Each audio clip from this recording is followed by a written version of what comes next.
Une promenade et l'univers s'émeut après une cascade et son nom c'est toujours toi.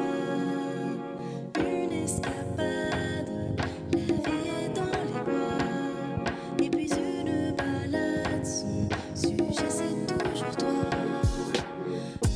Le casque, le casque, le casque, après une.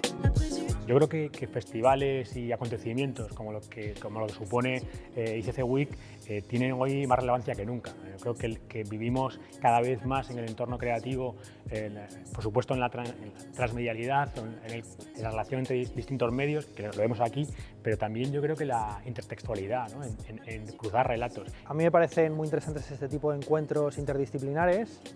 Para la filosofía, que es mi disciplina, es esencial. La filosofía no puede beber ni vivir tan solo de sus propias fuentes, sino que tiene que mezclarse con el arte, con la ciencia, con la tecnología. La unión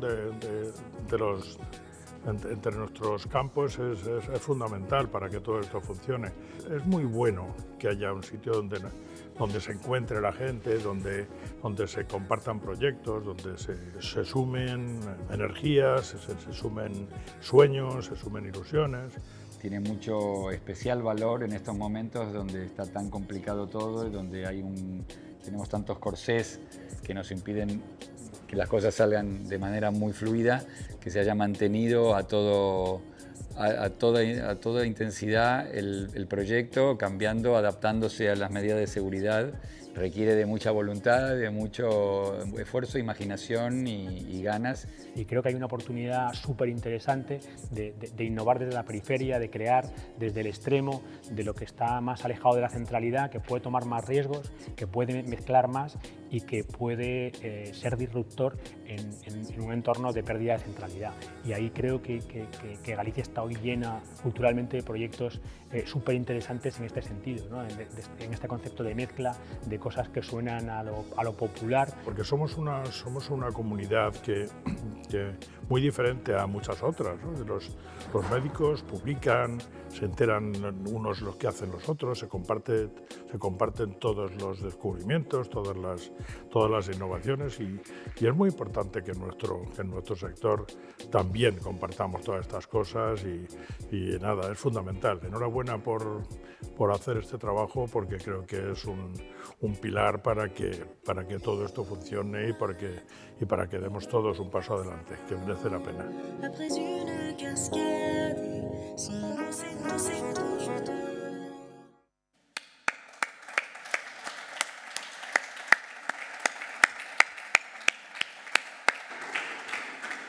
Benvidos a todos e a todas. Arrancamos con esta inauguración, xornada inaugural do Ourense ICC Week, e arrancábamos con un aplauso ben merecido a este vídeo resumo do que aconteceu no ano anterior, porque eu polo menos sinto moita admiración polo que está acontecendo aquí en Ourense nos últimos anos, que se converteu xa, non se está a converteuse xa nunha potencia do movimento cultural en Galicia, e iso é para congratularnos e é para comenzar con un grandísimo aplauso para Quentar Motores.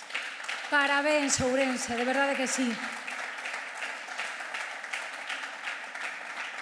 E boa mostra é o que acabamos de ver neste vídeo resumo.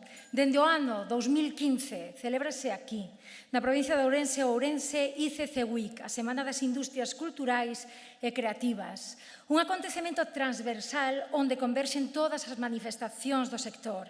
O labor é reunir a algúns dos axentes, propostas e ferramentas máis innovadoras do ámbito das industrias culturais e creativas. O audiovisual, o cine e a televisión, a música, a radio, novas tendencias, tecnoloxías, apps, videoxogos, moda, deseño, en definitiva, sectores onde a creatividade é un activo e esencial. Durante a semana ICC Week, unha sucesión de speed meetings, relatorios, charlas, entrevistas, showcases e unha gran variedade de actividades vertebran unha reflexión colectiva acerca dun dos sectores clave deste século no marco incomparable da provincia de Ourense. Un espazo único para o intercambio de ideas e de experiencias, a posibilidade de conectar ideas, medios e novos mercados. Para falar máis polo miúdo do que vai acontecer durante esta semana, onde a cultura e a creatividade se dan cita aquí en Ourense, vou chamar este atril o asesor artístico Juan Rivas. Por favor, acompáñanos.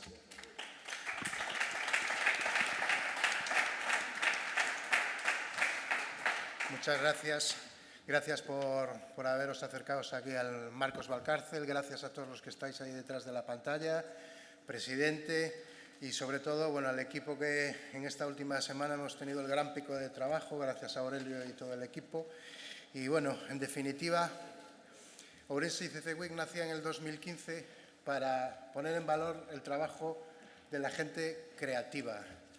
Además de poner en valor el trabajo de la gente creativa, poner esa industria encima de la mesa como una tabla de salvación o como un gran medio para proyectar ese futuro mejor, añadir valor al territorio, añadir valor a los productos y, en definitiva, cuando este proyecto era un proyecto solo diseñado en papel, también está César, que fue partícipe, se lo presentamos al presidente de la Diputación y, la verdad es que celebro que haya tenido la visión. Sobre el papel, a veces las cosas es complicado hacer un diseño cultural, pero más complicado es querer tener a los mejores de todos los sectores y que año a año vaya ocurriendo. Ha estado Ágata Ruiz de la Prada, una de las grandes diseñadoras de moda de la nación. Ha estado Óscar Mariné, posiblemente el mejor diseñador gráfico que hay. Javier Mariscal, un gran comunicador como Iker Jiménez. Y año a año, no sé, va pareciendo como más y más complicado, pero no sé qué pasa una magia que de repente tenemos capacidad de tener y seguir teniendo a los mejores o a gente con una grandísima proyección dentro de las industrias culturales. En esta ocasión creo que lo hemos vuelto a conseguir, pero para ello creo que el mejor anfitrión es esta persona que ha tenido la visión de apoyar este evento, don Manuel Baltar, al que le doy la palabra para presentar a los siguientes invitados. Gracias.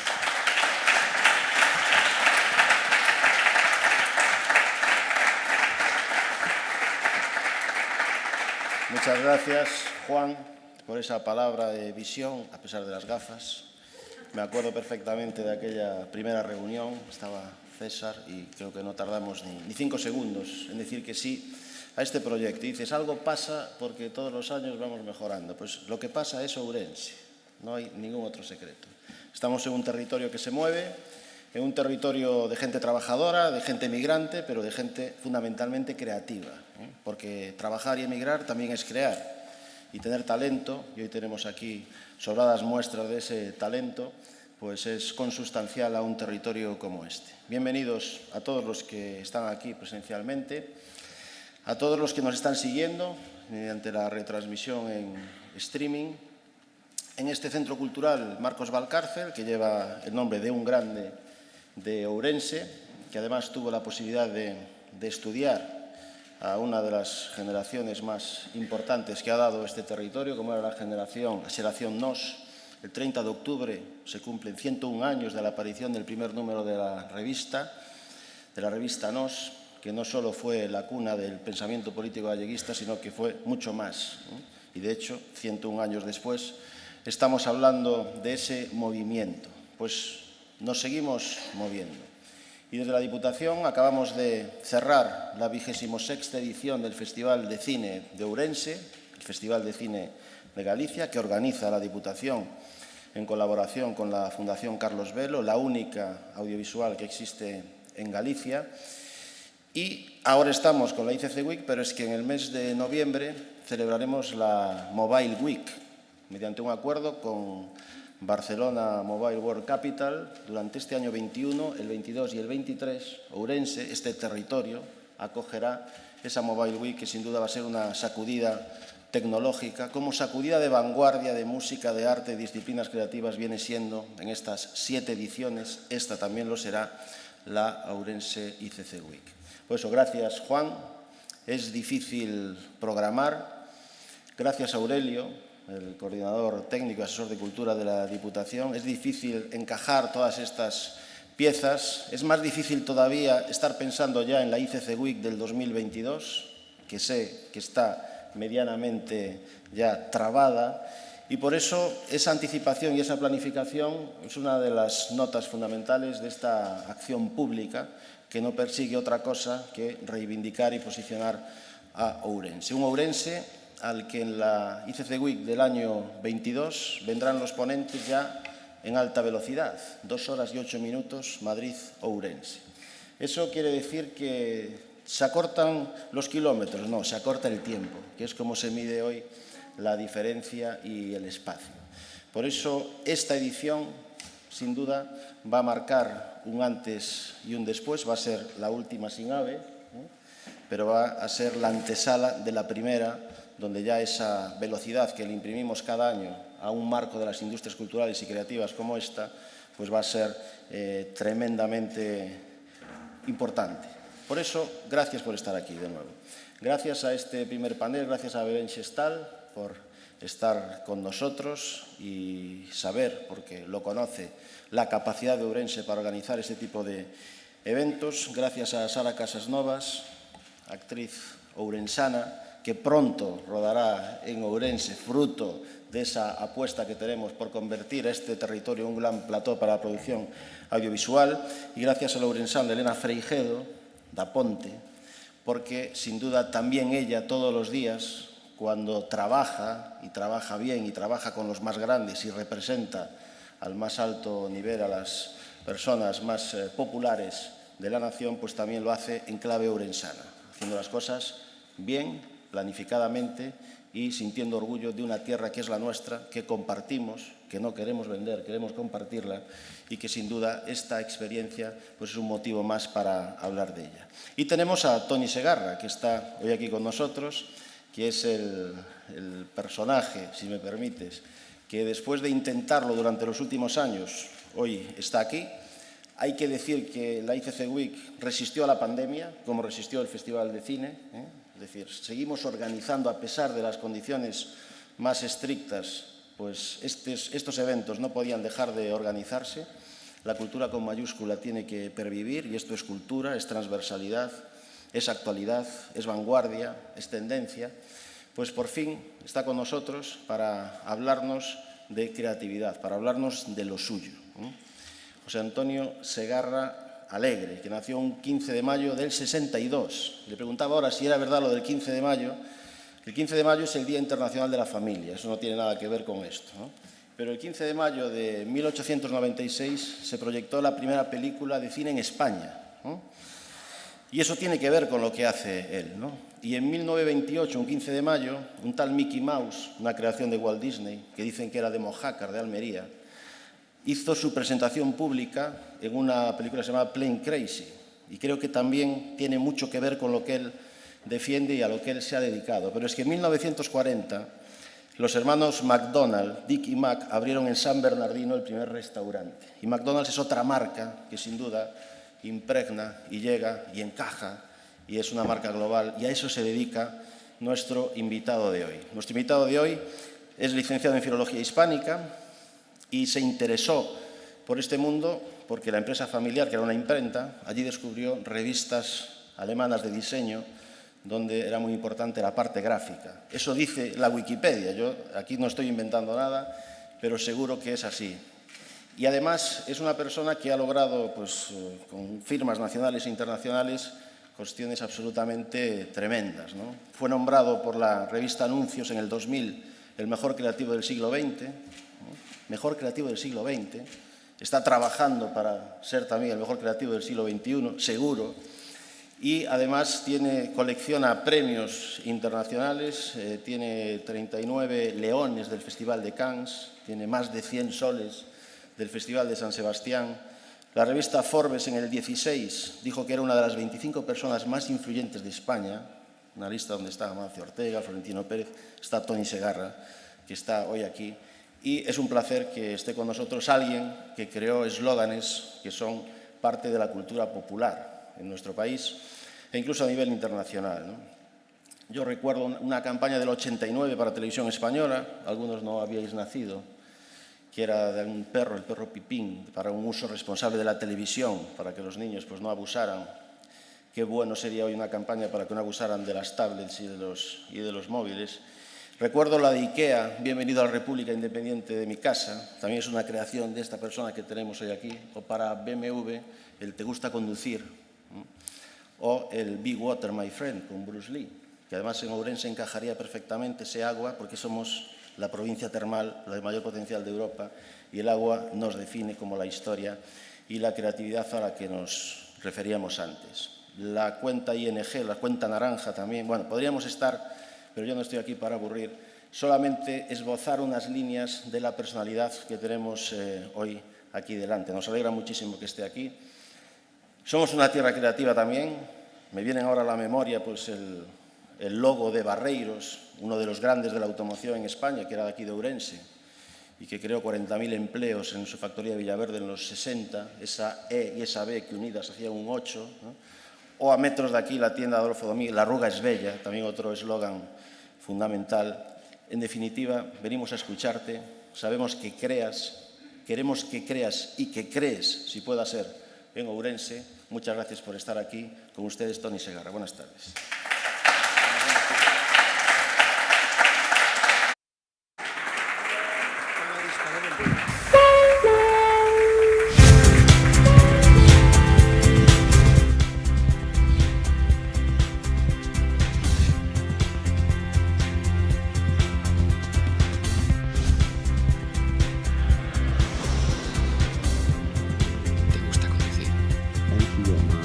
Bienvenido a la República Independiente de tu casa. El creativo perfecto. Nos están haciendo un documental. Han decidido que el producto sea Es un crack mundial. Se constituye en el proyecto más importante de la historia de la agencia. Nos vamos a pasar fuera, freelance. La hormiga atómica de la publicidad planetaria. ¿A qué huelen las nubes? Pero yo nunca he sabido a qué coño huelen las nubes, ¿eh? BMW. De IKEA. Propaganda de la República, digo yo. La publicidad es el impuesto que hay que pagar por no tener un producto memorable, ¿no? Él se pone a hablar y el mundo se para. La publicidad propone modelos inalcanzables. Gran Dani Blanco. Creo que ha sido un acierto colocar el sonidito del reloj. Espero que me sorprendan. Para todo el equipo ha sido un reto curioso, atípico. Muchas gracias. Ha sido un placer hacerla, ¿eh? ¿Sí? Sí, tanto. No lo creo. Soy efectivamente un tipo que se dedica a escribir anuncios.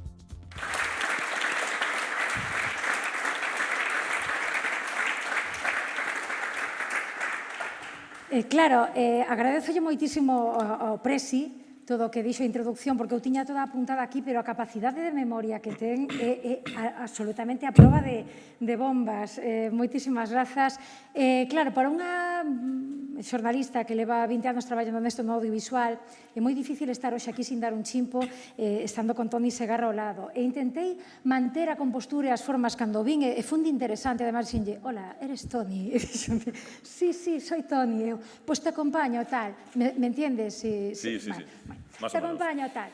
E cando cheguei arriba dixenlle, mira, é que levo 20 anos seguíndote, non sei que, non sei cuánto, que eres moi importante na miña vida. Tanto é así que, Toni, yo ponía cosas en mi casa como eslóganes, sonríe, estas cosas que ponemos en casa todos, amor, sonríe, no sé qué, hasta que encontré esa alfombra para poner delante de mi puerta que dice bienvenida a la República Independiente de mi casa. Entonces, desde ese día entro en casa dando un salto y estabas tú ahí detrás. Muchísimas gracias por acompañarnos, Toni.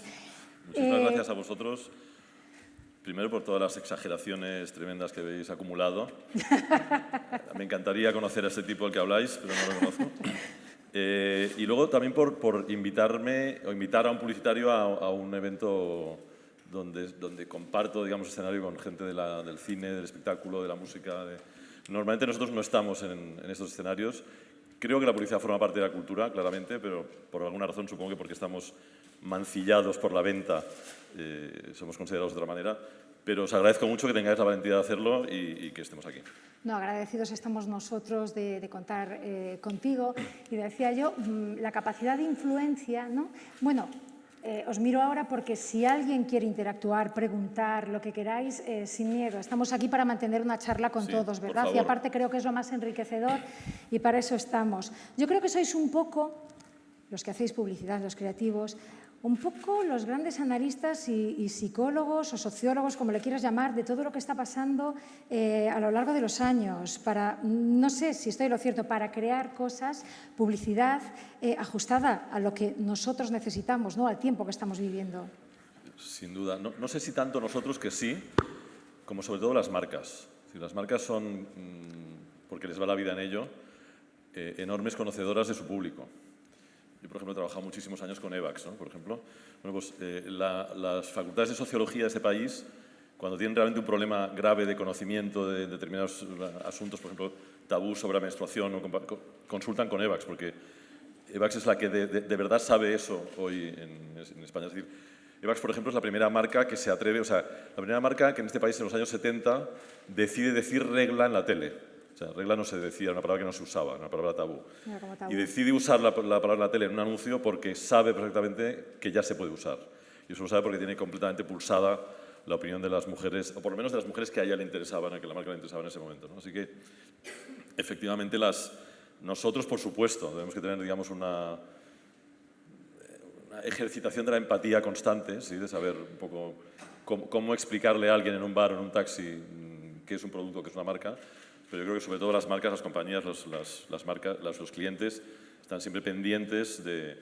Ahora se habla mucho, ¿no?, de con las redes sociales esto es más fácil. No, siempre se hizo. Es decir, las redes sociales permiten, digamos, una visualización a veces exagerada y a veces deformada de la realidad. Pero las marcas siempre han tenido la voluntad explícita y se han gastado mucho dinero en saber qué estamos pensando, qué queremos y a dónde queremos ir, ¿no? ¿Y en qué se inspira uno? Todos buscamos inspiración en algo, vemos los artistas, los poetas, los cantantes. ¿En qué se inspira? ¿En qué os inspiráis o en qué te inspiras tú a la hora de crear algo para una marca? Exactamente igual que yo creo que cualquier otro profesional digamos, de las industrias artísticas. Nos inspiramos mucho en el arte, por ejemplo, pero también en la vida, en una boda, en lo que nos dice un taxista un día por la calle, en cualquier cosa. De hecho, yo creo que estamos deformados para ver anuncios allí donde vamos, ¿no? Es decir, cualquier escena que ocurra en cualquier momento, en cualquier parte, puede ser susceptible de convertirse en un...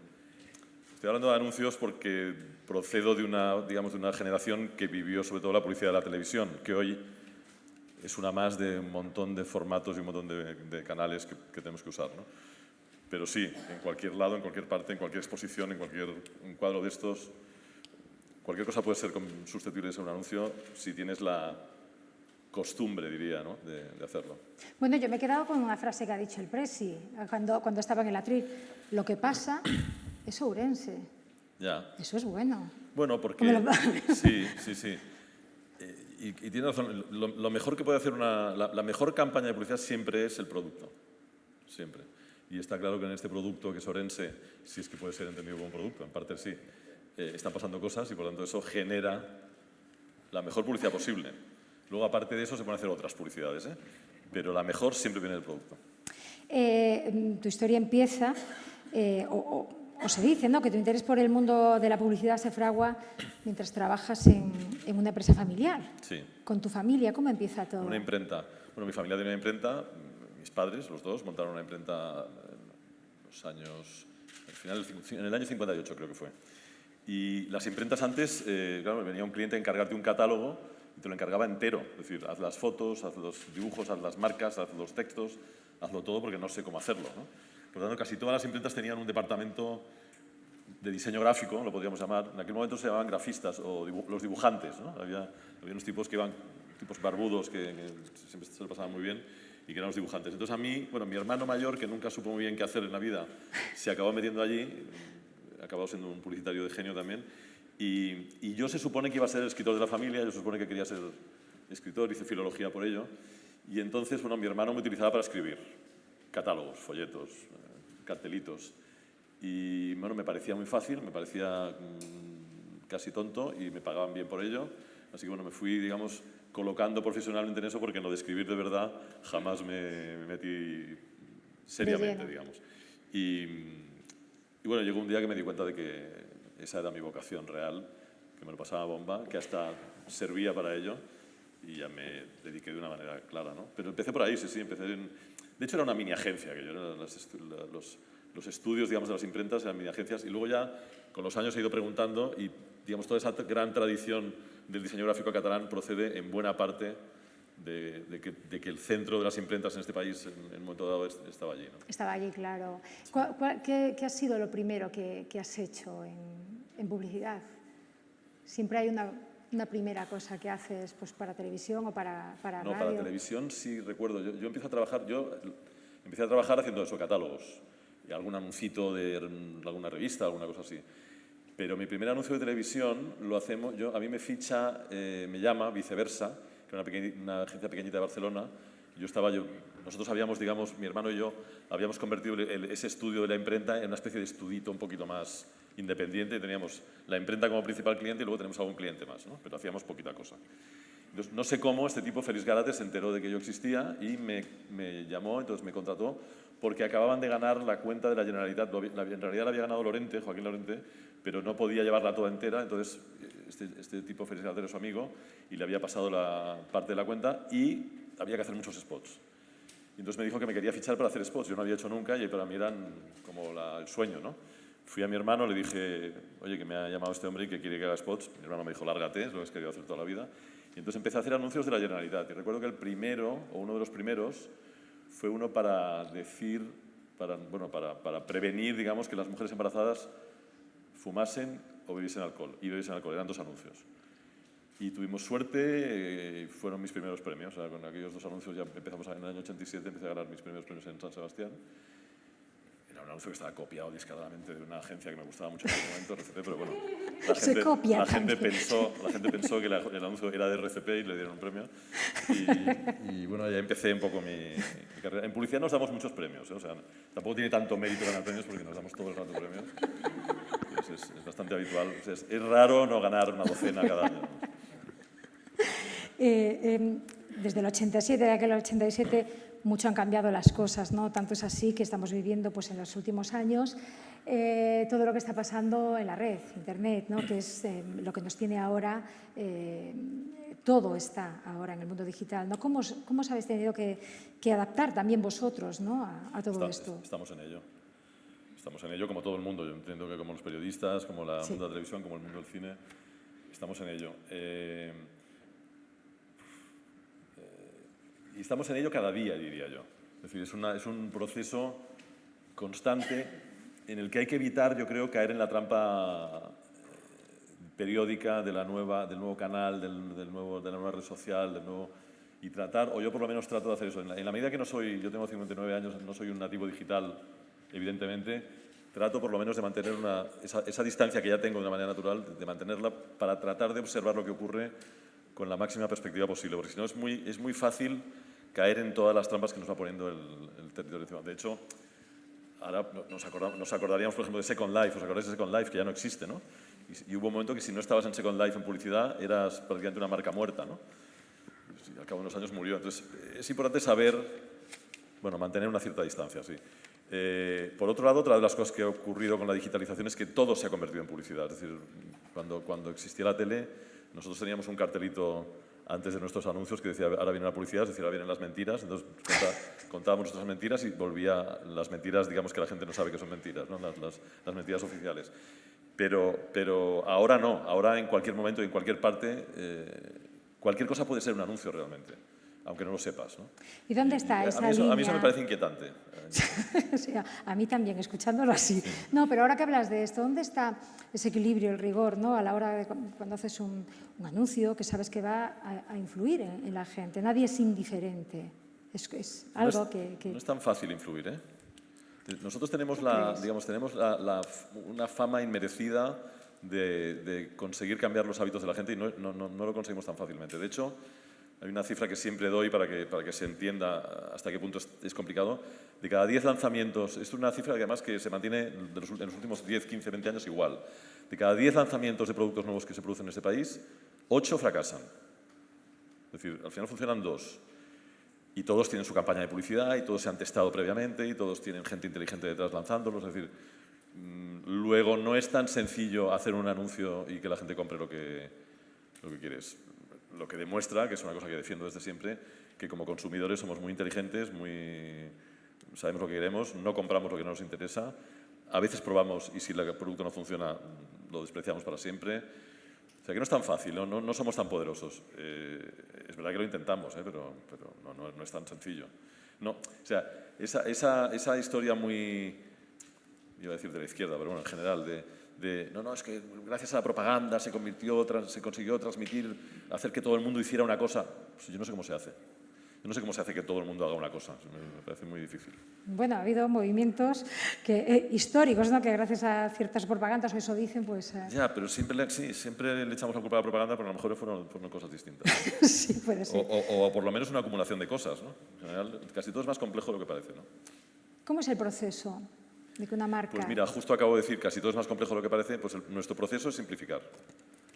Antes me preguntaba no sé quién, ¿cómo se arregla lo de Cataluña? Alguien me ha preguntado. Pues, mira, ¿te han preguntado esto? Sí, me lo preguntan siempre, ¿no? Vienes de allí. Pues espera, que era la siguiente. Ya, lo sabía.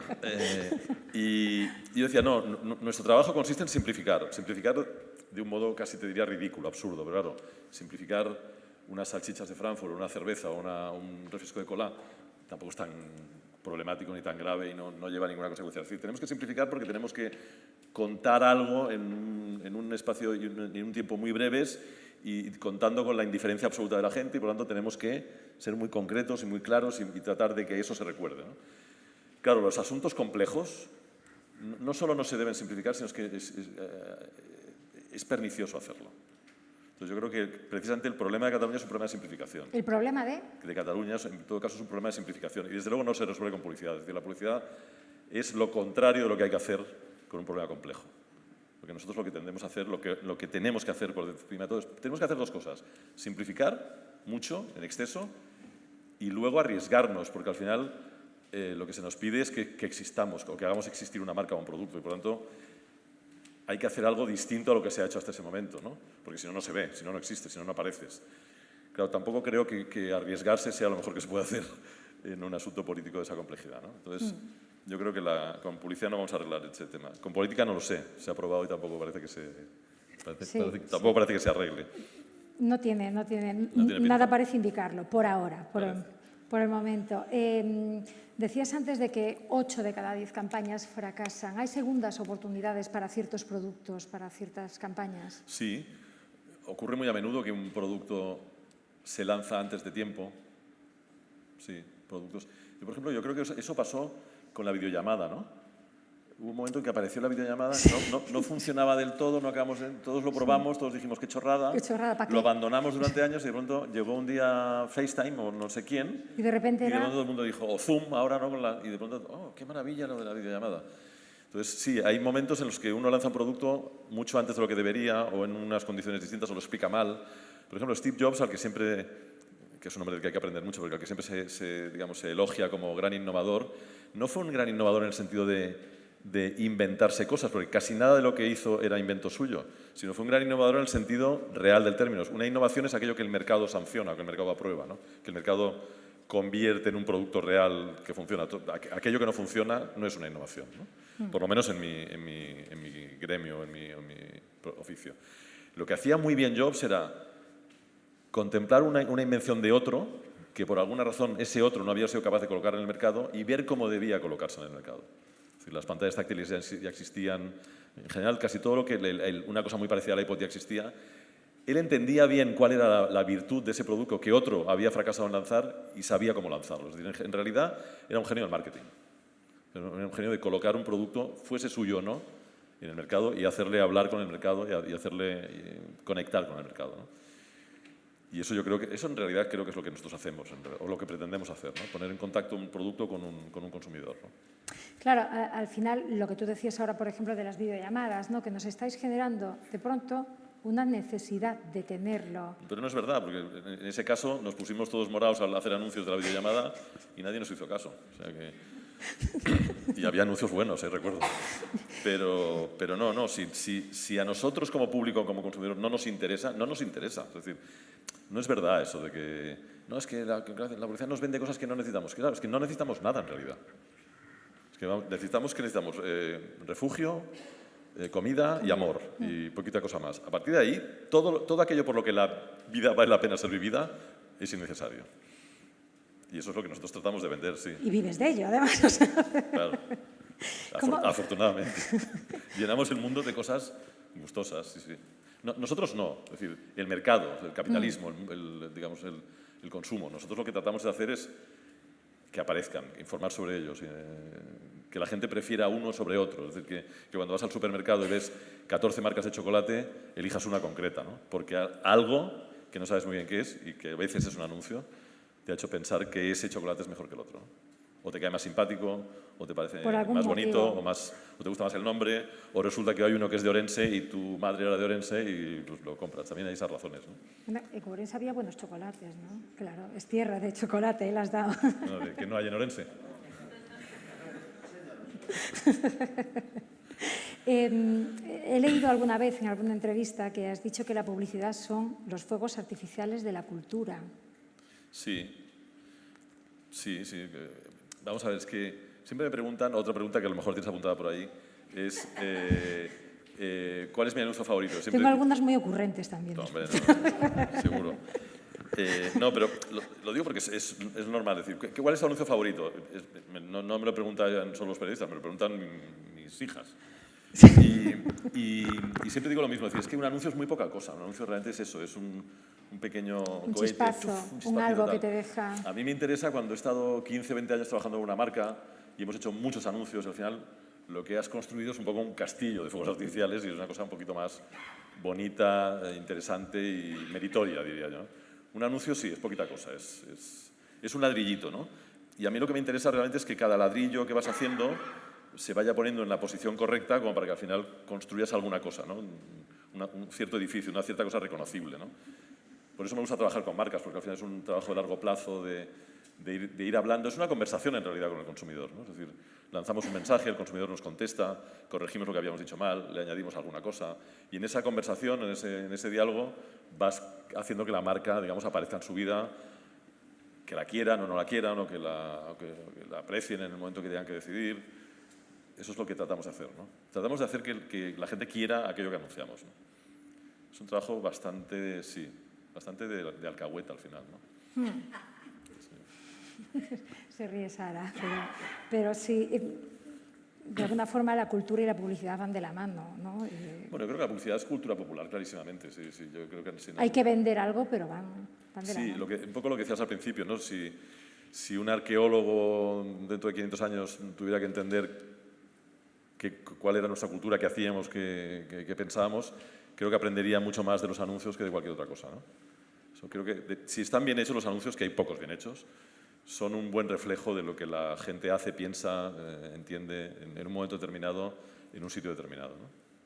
No sé si alguien se anima a preguntar, Juan. Habláis del fracaso de los anuncios, ¿no crees que viene del origen? Y el origen es tener el target bien definido. Si erras el target, fracasa... Efectivamente, es una de las múltiples posibilidades de error, puede ser equivocarse en las audiencias. Eso, por ejemplo, es una de las grandes transformaciones de Internet, ¿no? O sea, lo que te vende Google, lo que te vende Facebook, es decir, lo que te venden los grandes mayoristas de Internet, digamos, los grandes constructores de audiencias de Internet, es que conocen casi mejor que nosotros mismos, o directamente mejor que nosotros mismos, lo que nosotros queremos, lo que hacemos, lo que pensamos, lo que sentimos de alguna manera. Entonces, hoy, afinar en la segmentación, eso que tú llamas, se llama segmentación. Afinar en la segmentación hoy es más fácil, pero al mismo tiempo más complejo en la medida que no tienes excusa para equivocarte, ¿no? O sea, si tú buscas mujeres de 35 a 37 teñidas de rubio que la última semana han comprado un zapato rojo, lo tienes, ¿sabes? Tienes la lista, digamos. Por lo tanto, tienes que saber bien qué les quieres decir, ¿no? Y a los clientes no le tienes a veces que tú informar que a lo mejor su target, que tú opinas, no es el mismo que quieren ellos. Sí. Bueno, pues es que hemos pasado de una etapa en la que cuando la televisión hablaba a todo el mundo, el target era siempre todo el mundo, o prácticamente todo el mundo, ¿no? Pues sí, mujeres que tienen la regla, inmensa cantidad. Y hoy llegar a todo el mundo es prácticamente imposible, es decir, no hay un medio, no hay un canal que lo consiga, por lo tanto, hoy estamos obligados efectivamente a definir, que me parece una cuestión muy saludable, porque no hay ninguna marca que sea para todo el mundo. Me parece muy saludable ponerse a pensar. Pero es verdad lo que dices, que no hay una costumbre, no hay un hábito de reducir tu target, ¿no? En el fondo lo que tú estás diciendo es, hay que seleccionar un target, hay que seleccionar un público determinado. Y nadie quiere, claro, nadie quiere reducir el espectro de posibles compradores, ¿no? O le cuesta. Tienes como un gran éxito, como te gusta conducir, si de repente hay la magia esa de que he llegado a todo el mundo. Claro, eso es lo que pasaba con la tele, que tú, o sea, hacías dos cosas. Por eso la tele tenía un lenguaje, los anuncios de televisión tenían un lenguaje determinado, porque por un lado tratábamos de llegar a la gente que se podía comprar un BMW, que era muy poca, pero por otro lado le estábamos hablando a todo el mundo. Por tanto, teníamos que ser agradables, amables, queribles por todo el mundo, porque interrumpíamos un partido de fútbol o una película. Estábamos interrumpiendo algo que la gente quería ver. Y como estaba todo el mundo viendo, al final teníamos que hablarle a todo el mundo a la vez, ¿no? Entonces, digamos, esa necesidad de hablarle al que queríamos, pero también al resto, creaba un lenguaje peculiar, ¿no? Distinto. Y hay también otra cosa, la inmediatez ahora con la que devoramos todo, ¿no? Estamos en una época de todo deprisa, lo que lanzas hoy, mañana ya está. ¿Cómo vive la publicidad este momento? Mal. Bueno, mal yo creo como el mundo en general. Yo creo que sí, es decir, estamos claramente en un momento de transformación, pero la humanidad ha vivido otros momentos de transformación radical, ¿no? La revolución industrial, la aparición de la agricultura. No es la primera vez que hay una transformación tecnológica que nos cambia las cosas. Lo que sí creo que es nuevo es la velocidad a la que sucede. Y, hombre, a mí no me parece que la velocidad sea buena consejera en general. Lo que impide la velocidad es pensar lo que estás haciendo, ¿no? Entonces, yo creo que pasa en publicidad, pero pasa en la política y pasa en general. Es decir, que se piensa poco, se reflexiona poco lo que estamos haciendo. Es decir, se hace porque se puede hacer y ya veremos lo que ocurre, ¿no? A mí eso me parece preocupante. Por eso me parece que es un momento imprescindible para la filosofía, por ejemplo, ¿no?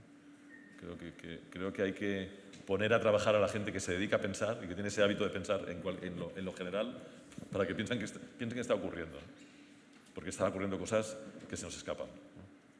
Sí, absolutamente. Pero ¿cómo actuáis vosotros en este momento? A nivel de publicidad, quiero decir.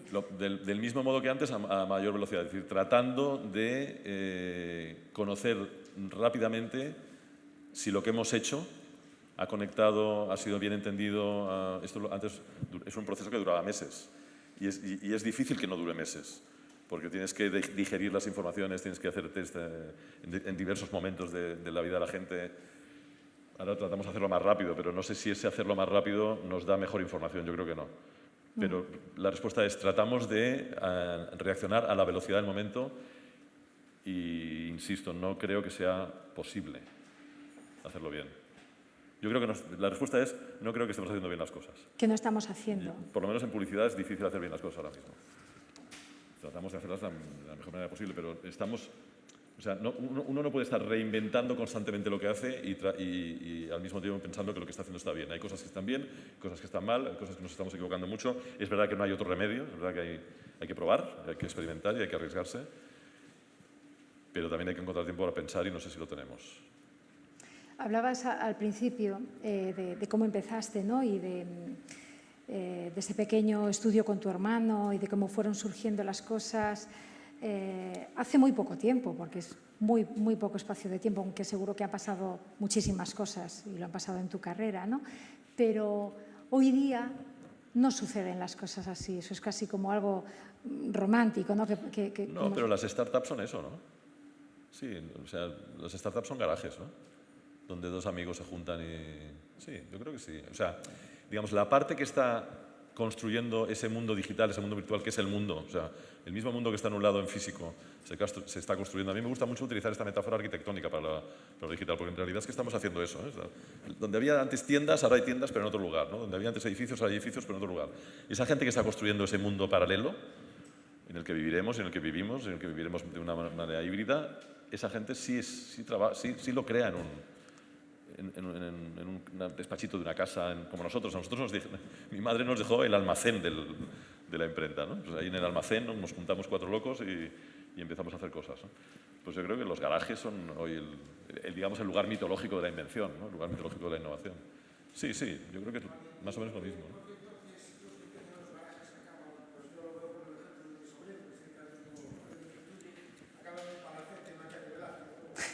Bueno, porque lo hacen bien y al final alguien les paga dinero y paga el palacete, claro.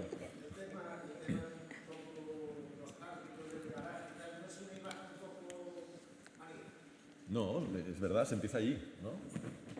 A ver, se empieza en un garaje o se empieza en un cuchitril, me da igual, o se empieza en un café. Pero no me parece que sea mitológica, ni legendaria, ni tópica, me parece que es verdad. Me parece que los inicios casi siempre son así. Y está bien que sean así, es decir, uno empieza normalmente sin nada, ¿no? Entonces, bueno, se junta donde puede, con quien puede, y ahí lo que ocurre es que hay alguna gente que le va bien, muy pocos, sí, claro. Y a la inmensa mayoría de la gente pues se queda en el garaje. Sí. Bueno, hablabas de las startups y hablabas de las campañas, pues si de cada 10 campañas que salen, 8 fracasan, de cada startups que salen, 9,5 fracasan. Mira, casi, ¿no? El otro día me dieron una cifra todavía más espectacular. Luego nos metemos con los grandes laboratorios mundiales, pero de cada 10.000 ensayos científicos de laboratorio que se inician, de cada 10.000 funciona uno. Pero hay que empezar 10.000. Por tanto, y hay que pagar 10.000. Entonces, sí. Digamos que la mayoría de lo que ocurre en el mundo son errores. Pero aún así seamos optimistas, ¿no? Claro, no. Pero no, al contrario, es que me parece que cometer errores es la cosa más maravillosa que puede haber en el mundo. Efectivamente, sí. Creo que quieren preguntar. Lo terrible sería una vida en la que alguien se acierta siempre, ¿no? Sí. ¿Te imaginas? Qué horror.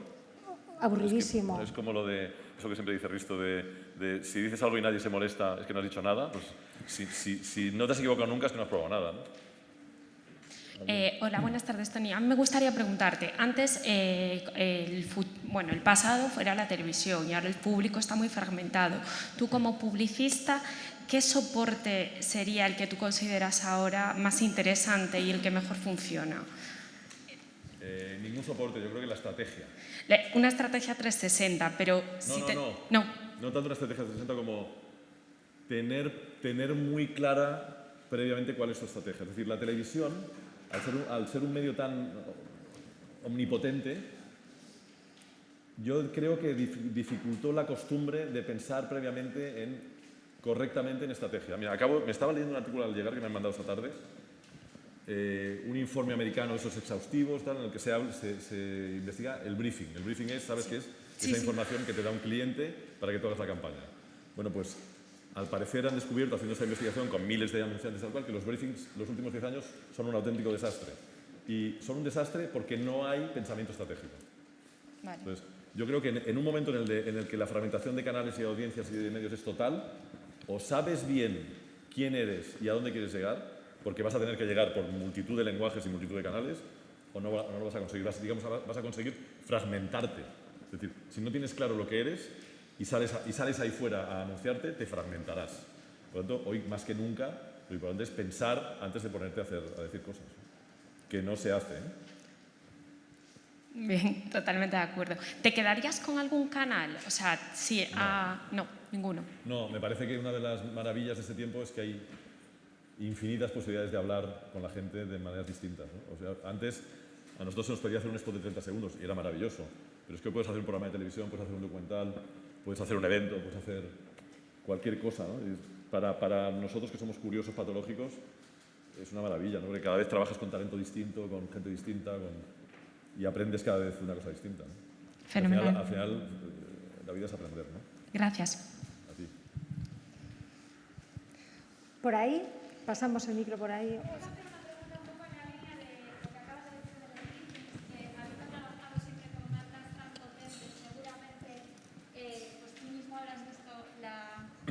La evolución de cómo han, pues eso, imagino que inicialmente, a lo mejor estoy dando por hecho algo que no es, grandes marcas presentaban unos briefings muy completos y últimamente, pues a lo mejor no es tanto así, o bueno, ¿qué nos puedes comentar al respecto? Yo sí, tengo una opinión sobre el briefing, que me parece que no puede ser nunca un documento.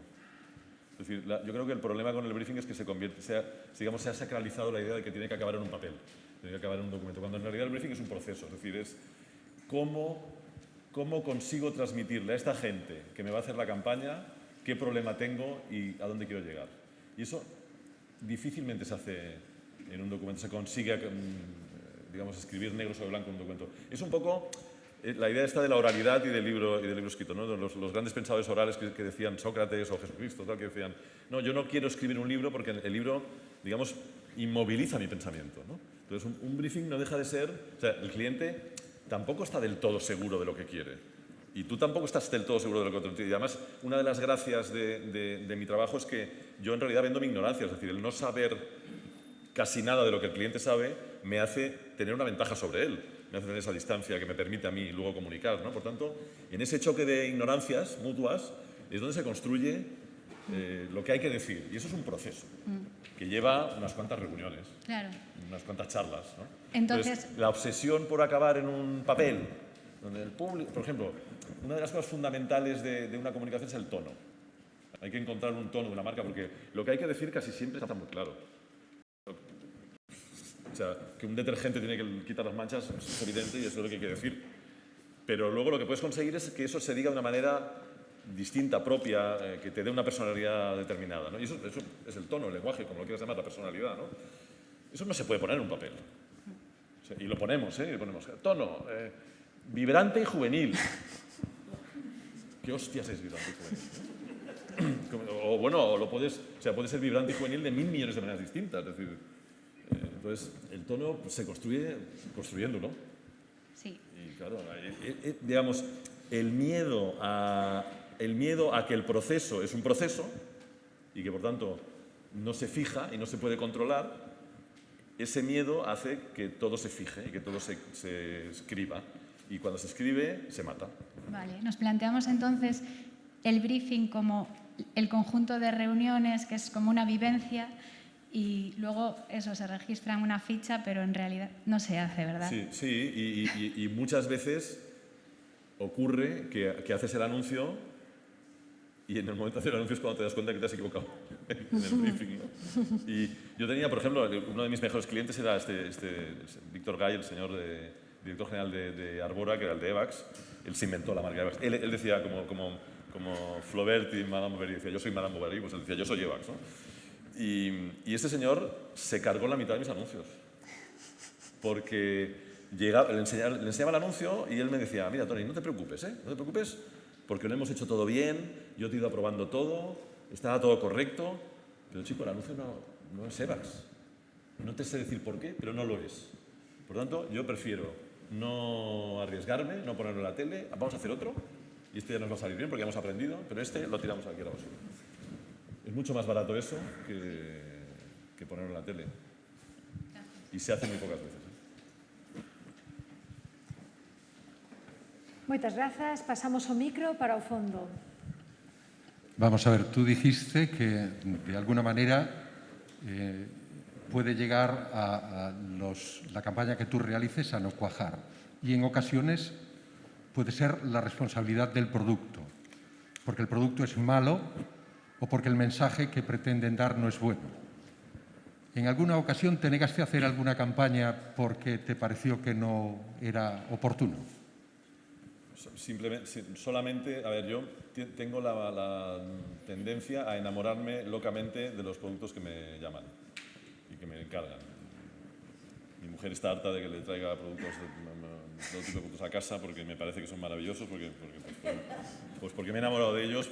Yo creo que te enamoras de ellos porque conoces sus defectos, simplemente por eso. Solamente no trabajo con partidos políticos con los que no comparto claramente, o sea, que no los votaría y, por tanto, ni siquiera nos votaría, que no me siento cómodo. O, por ejemplo, con el Barça, que alguna vez... ¿Con él? Con el Barcelona, con el fútbol equipo. Yo soy del Español. Venga. Te entendemos. A ver, si fuera para que desapareciera, haría una campaña. Para aplastar. Pero no me la han encargado nunca.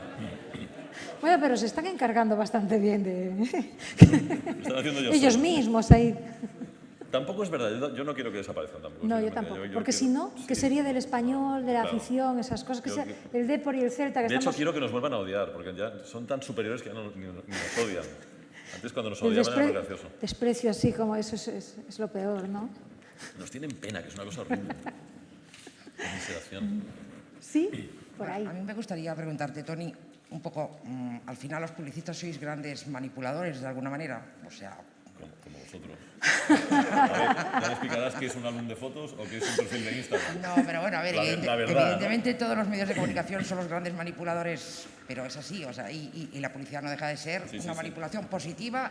O sea, no tiene por qué ser despectivo, pero eres manipulador.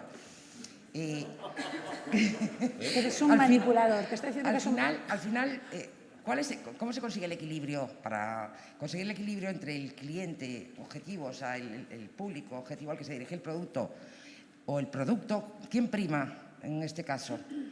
A la hora de plantearte pues crear un anuncio, el respeto al público es necesario. Y el respeto, ¿dónde está esa línea delgada de encontrar el equilibrio entre los dos? Si algo me ha movido en la vida en este trabajo ha sido el respetar, digamos, la inteligencia de la audiencia. Y en general es todo lo contrario de lo que suele ocurrir en publicidad. Es decir, los anunciantes o los clientes y muchos publicitarios suelen pensar que es mejor dirigirse al mínimo común denominador, y a mí me parece que eso es un gravísimo error. Al final la audiencia es mi madre, mi mujer, mis amigos. Yo creo que hay que partir del respeto fundamental hacia que el que te escucha es más inteligente que tú, y eso además te da la oportunidad de hacer un trabajo mejor, sin lugar a dudas, ¿no? De hacer un trabajo más sensible, más inteligente, más bonito, porque sabes que al otro lado hay alguien que lo puede apreciar, que además le estás haciendo la putada de interrumpirle una película que le gusta, pues qué menos que darle un mínimo regalito, un mínimo algo, ¿no? que haga que esa interrupción valga un poco la pena, ¿no? Entonces, yo desde luego parto de ese respeto. Luego hay una cuestión de responsabilidad, es decir, cualquiera que tiene la responsabilidad de hablarle a 100.000, 10.000, 25.000 personas, 2 millones de personas, sabe que es algo grave lo que está haciendo. Por lo tanto, hay una responsabilidad individual que tiene que existir. Y luego nosotros, como oficio, nos hemos dotado, o sea, somos el último oficio con censura explícita. Es decir, nos hemos dotado de millones de autocontroles. De hecho, hay una empresa que se llama Autocontrol, formada por las agencias de publicidad de los anunciantes, que controlan todos los mensajes, pero es que luego, si haces anuncio de banca, lo tiene que aprobar la Comisión de Valores o que sea. Si haces anuncio con niños del gobierno. Es decir, nosotros, más allá de nuestra responsabilidad, y que la tenemos, y yo creo que la tenemos todos, nos miran. O sea, no es fácil manipular siendo publicista. Es más fácil con un perfil de Instagram. ¿Tienes algún producto con el que te guste más trabajar? O, bueno, aquí tenemos territorio, tenemos vino, tenemos política. Cualquiera de ellos. No, a mí me gusta trabajar para problemas gordos. Gente que tiene problemas gordos, sí. Que hoy son cualquiera, ¿eh? Es decir, hoy sí, cualquier marca hoy se enfrenta a la digitalización. Es decir, no, seguro que hay algún sector que no, pero yo creo que casi todos los sectores del mundo se enfrentan hoy a la digitalización. Es decir, a una posibilidad clara de desaparecer. La banca, el petróleo, la moda, tal como la entendemos, podrían desaparecer. Es decir, se enfrentan a una amenaza de que aparezca un competidor mejor, más rápido y más ecológico y más sostenible y más en el zeitgeist del tiempo, y que tú desaparezcas. Por tanto, hoy los problemas son gravísimos, ¿no? Pues a mí me gusta trabajar para gente que tiene problemas gordos, porque es más divertido. Y porque si lo resuelves, pues la gratificación es mayor. Entonces estamos en un momento en que la comunicación y la publicidad es la gran tabla de salvación o la gran... No, o sea, es una parte más de un proceso de transformación enorme que están llevando a cabo cualquier compañía, del que surgirán compañías nuevas, del que surgirán compañías renovadas y del que surgirán muchos cadáveres también. ¿Crees que es una moda el marketing 3.0 o simplemente está de moda y hay que hacerlo porque se dice que hay que las marcas hacer cosas sostenibles, cuidar el medio ambiente? ¿Se está haciendo mucho por la moda o realmente está calando entre la población? Las marcas siempre han hecho y siempre harán aquello que saben que el consumidor quiere, porque lo conocen perfectamente. Entonces, si el consumidor, que somos todos nosotros, creemos que el cambio climático es un problema muy grave y que hay que tener menos plástico y hay que contaminar menos, y que no sé qué, las marcas irremediablemente irán para allí. Y el que no vaya para allí se verá sobrepasado por marcas que sí lo harán. Por lo tanto, no es una cuestión de que las marcas sean mejores o peores. Las marcas están en un mercado, compiten en un mercado, y para competir en ese mercado tienen que buscar el favor del consumidor. Y el consumidor piensa lo que piensa. Los consumidores pensamos lo que pensamos. Luego hay una tontería, que eso sí que me parece una tontería, que es esta cosa del propósito, que estas las marcas que han convertido, digamos, que de pronto una cerveza, en realidad, su propósito en la vida es contaminar menos, no. Eso lo tienes que hacer, no queda otra. Es decir, hay unos objetivos del milenio, unos objetivos del 2030, una agenda que nos hemos puesto de acuerdo en todos los países del mundo para hacer, y eso es común a todo el mundo y eso hay que hacerlo. No te queda más remedio. Luego una cerveza tiene su propósito propio, que es refrescar o que es hacer que te juntes con los amigos en un sitio, y eso es maravilloso. Es seguramente una de las formas de la felicidad. Por lo tanto, ¿para qué quieres buscar un propósito superior a ese? ¿No? Un detergente tiene que lavar las manchas y un coche tiene que llevarte de un sitio a otro con un determinado nivel de placer, y punto. Entonces sí que hay una cierta, no sé cómo llamarle, tontería o moda digamos, de que las marcas se conviertan como una especie de salvadores del mundo, cuando no es así. Es decir, las marcas tienen que adaptarse a lo que el consumidor quiere, a lo que el ciudadano quiere, desde luego. Comprar es un acto político. Cuando compramos, decidimos qué mundo queremos, sin duda alguna. Cada vez deberíamos tener más conciencia de eso. Entonces, cuando vamos a un supermercado estamos votando, si queremos un mundo u otro. Pero eso toca hacerlo sí o sí. Y el que no lo haga morirá. Así de claro. Sí, hola Toni. Mira, bueno, un poco retomando lo que habías comentado anteriormente de que muchas veces las tecnologías llegan antes de la cuenta, como fue Second Life. Es una idea muy buena. De hecho, 15 años después o 17 años después, Zuckerberg está presentando Facebook en un metaverso, con lo cual se va un poco hacia ahí, hacia personajes virtuales. Pero yo creo que también aquí se está yendo muy rápido en que la tecnología va varios pasos por delante. Ejemplo de esto son los metahumans, los personajes virtuales. Claro ejemplo, pues, del que todo el mundo habló, Lola Flores. Eso abre la caja de Pandora para muchas cosas que no solo son de publicidad, sino que entra la ética, un poco cómo entiende cada uno ese mundo. Y yo creo que es algo que ahora mismo no se está atacando con la suficiente contundencia que puede suponer el que se pueda suplantar la identidad de cualquier persona de forma totalmente realista, al 100%. Un poco, ¿qué opinas sobre bueno, esto? Es un poco, sí. Opino que tienes razón. Opino que lo que he dicho antes, que la gran diferencia de este momento con los dos momentos de la historia es la velocidad, efectivamente, y la falta de reflexión sobre lo que está ocurriendo, que tiene su peligro y que es grave, sí. Entonces, lo que hay que hacer es tratar de pensar y de poner a la gente a pensar y de ponerse a la altura de lo que la tecnología está haciendo, casi al mismo tiempo que lo hace, que es muy complicado, porque es como los ensayos de medicina, que requieren 7 años porque hay que ver si en 7 años pasa algo con esa medicina. Es decir, requieren un tiempo determinado y el pensamiento requiere un tiempo determinado, ¿no? Pero hay que intentarlo. Pero sí, están ocurriendo demasiadas cosas demasiado rápido. Y esperemos que en ese tránsito no rompamos nada demasiado grave. Pero puede pasar, ¿eh? Sí, pero os ha pasado pues que dentro del sector haya gente que vea que sí, tiramos para adelante por encima de todo porque la tecnología nos lo permite, sí. Pero luego realmente pues hay gente que dice, sí, la tecnología lo permite, pero creo que hay ciertas líneas que no se deben de pasar. Somos un sector particularmente fascinado por lo último, es verdad, y por ser los primeros en utilizar lo último, y muchas veces lo hacemos sin conocimiento de causa, sí, es cierto.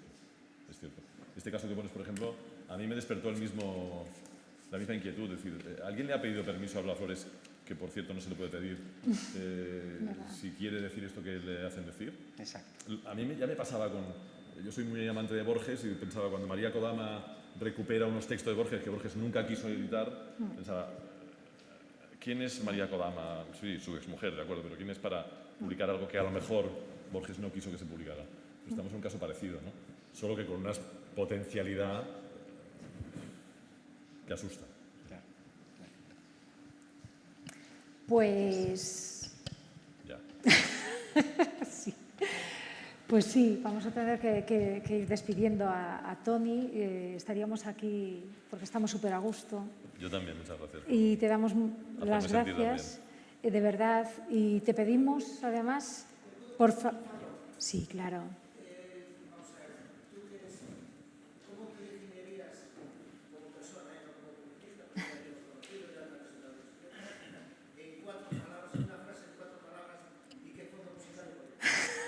Ala, y todo esto en 10 segundos.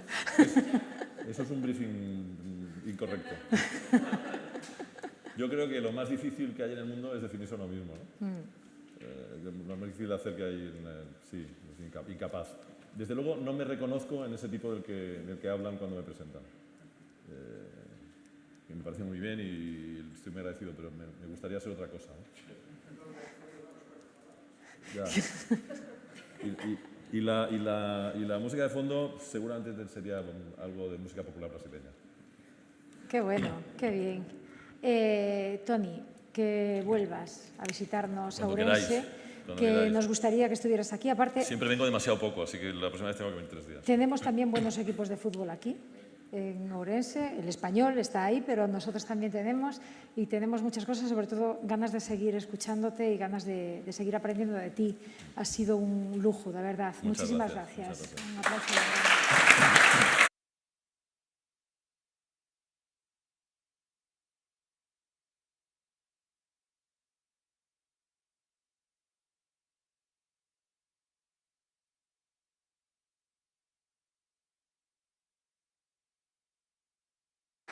E nosotros vamos a vivir unos momentos aquí donde vamos a recolocar todo isto, onde imos poñer outra cadeira máis, outra silla máis, porque estamos a piques de recibir a dúas mulleres maravillosas que son de aquí, ademais, de Ourense, que levan a Ourense por todo o mundo e que é unha sorte gozar e contar con elas e coñecelas un pouquiño máis polo miúdo.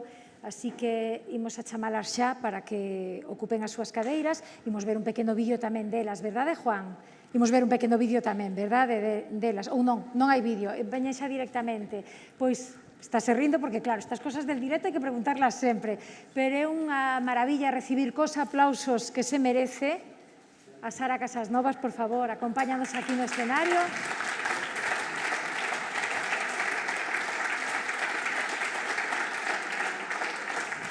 E están microfonando xa para que nos acompañe tamén a Elena Freijedo, que vai a vir agora mesmo tamén, que xa está microfonada.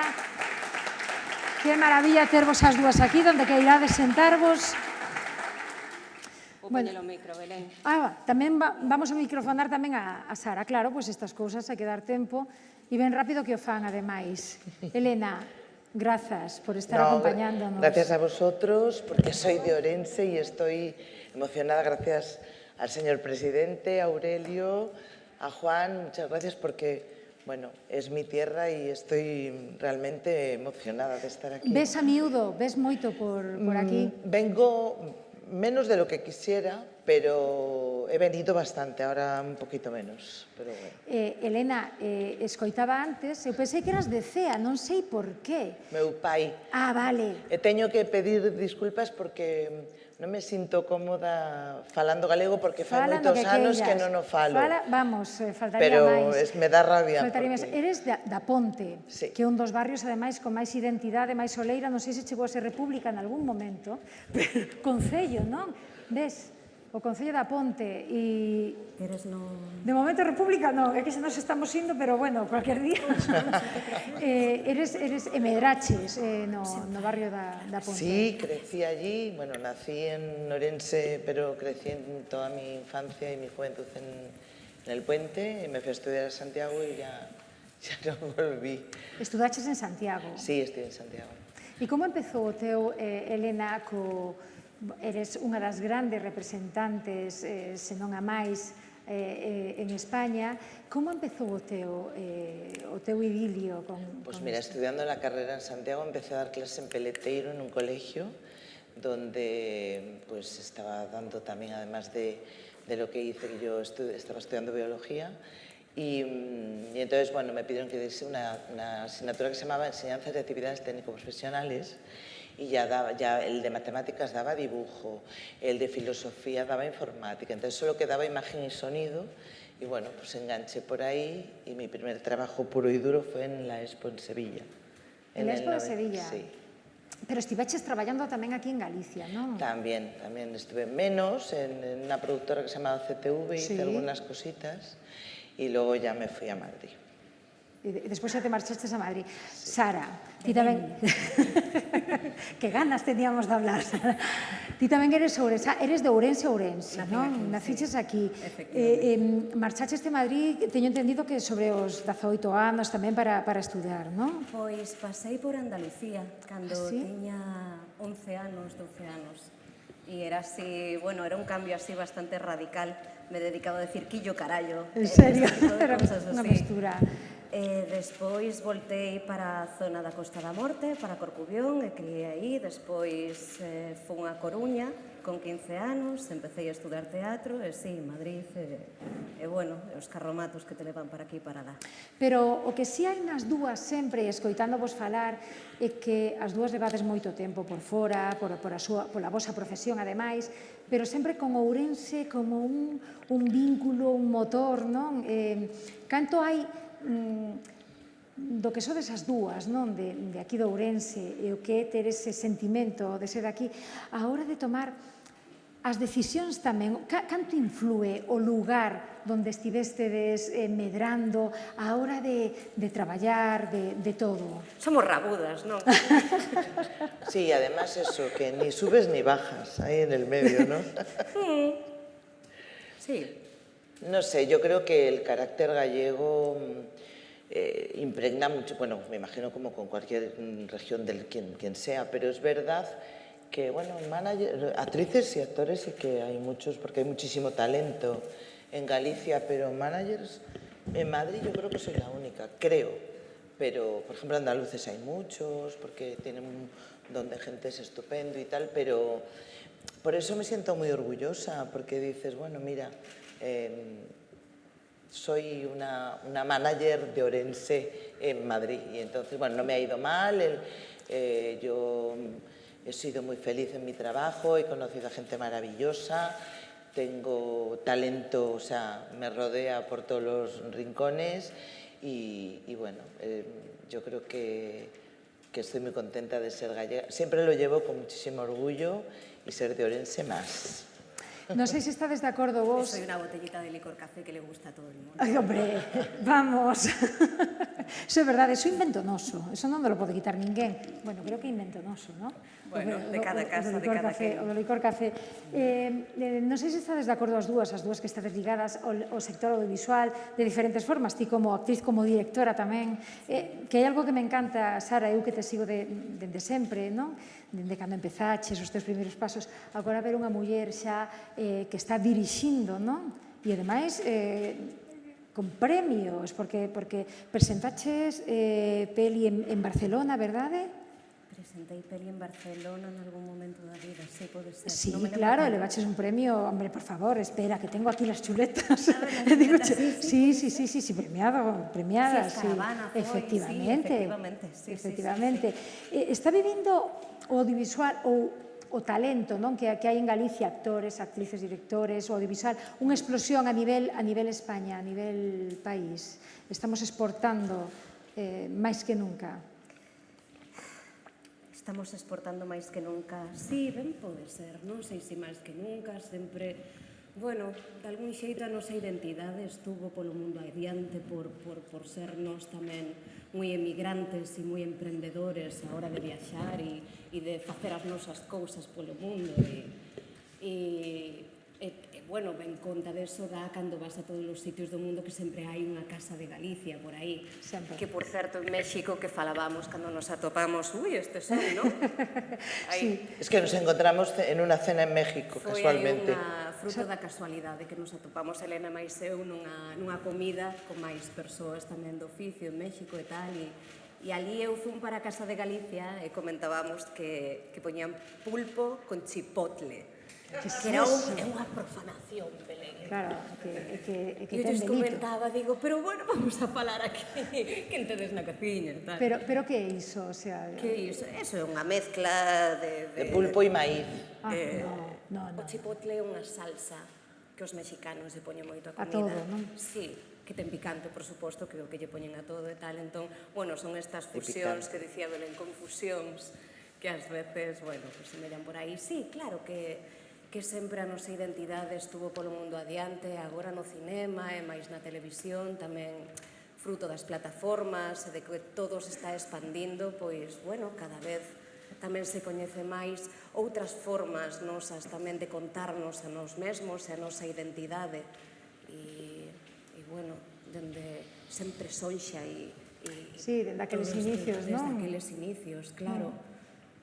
Sí, é moi particular a nosa identidade. Sí que, Elena, ti que levas a grandes nomes da escea en España, a mí pareceme, claro, complicadísimo, descoñezo moitísimo como se vai facendo, como é o proceso, non? Para facer o que ti fixeches, salir do barrio da Ponte, daqui, de Ourense, e de repente estar en Madrid levando absolutamente ao que lle podemos chamar la creme de la creme, non? En España. Como é este proceso? Bueno, he dado muchos tumbos, porque yo empecé en una productora que se llamaba Zeppelin, televisión que pertenece a Endemol, y yo fui durante 19 años la directora de la empresa de management de Endemol España, con lo cual, antes de llegar a los actores, he pasado por todos los grandes hermanos, todos los triunfitos y todos los concursantes que te puedas imaginar de cualquier reality de este país. Y es verdad que cuando ya pude montar mi empresa, pues dije, quiero llevar solo actores, presentadores y gente, bueno, que no tengo nada en contra, por supuesto, de los concursantes. Yo me dediqué 19 años a ello. Pero es verdad que era un momento de mi vida ya que se había pasado, necesitaba algo diferente, precisamente con lo de las semanas, la semana creativa, de las industrias creativas. Yo creo que como todo el mundo cuando cambia de empresa o que necesita algo nuevo, un presentador que canta o un actor que dedica a montarse una banda o a hacer audiolibros ahora, pues lo mío era, necesitaba un cambio.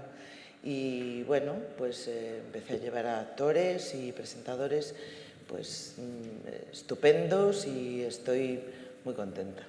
Pero es verdad que, bueno, pues tiene su proceso, además he pasado, pues es un cambio muy grande de un sector al otro, pero lo tenía claro. Cuando me fui dije, hasta aquí, ahora quiero otra cosa diferente.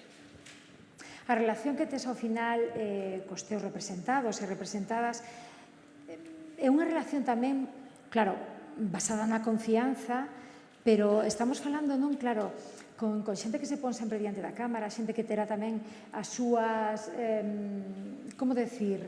Particularidades. Efectivamente. Como se sobreleva todo iso? Porque ti tens que saber diso, vamos, de cousas que pasan, de como é este, de como é aquel, como actuar con cada un.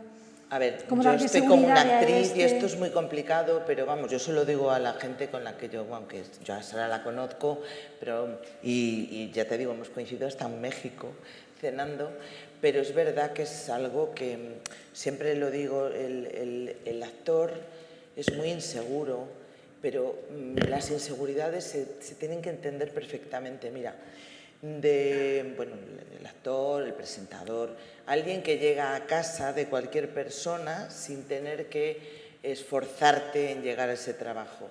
Pues de un piloto de aviación opina el pasaje y sus compañeros y sus jefes.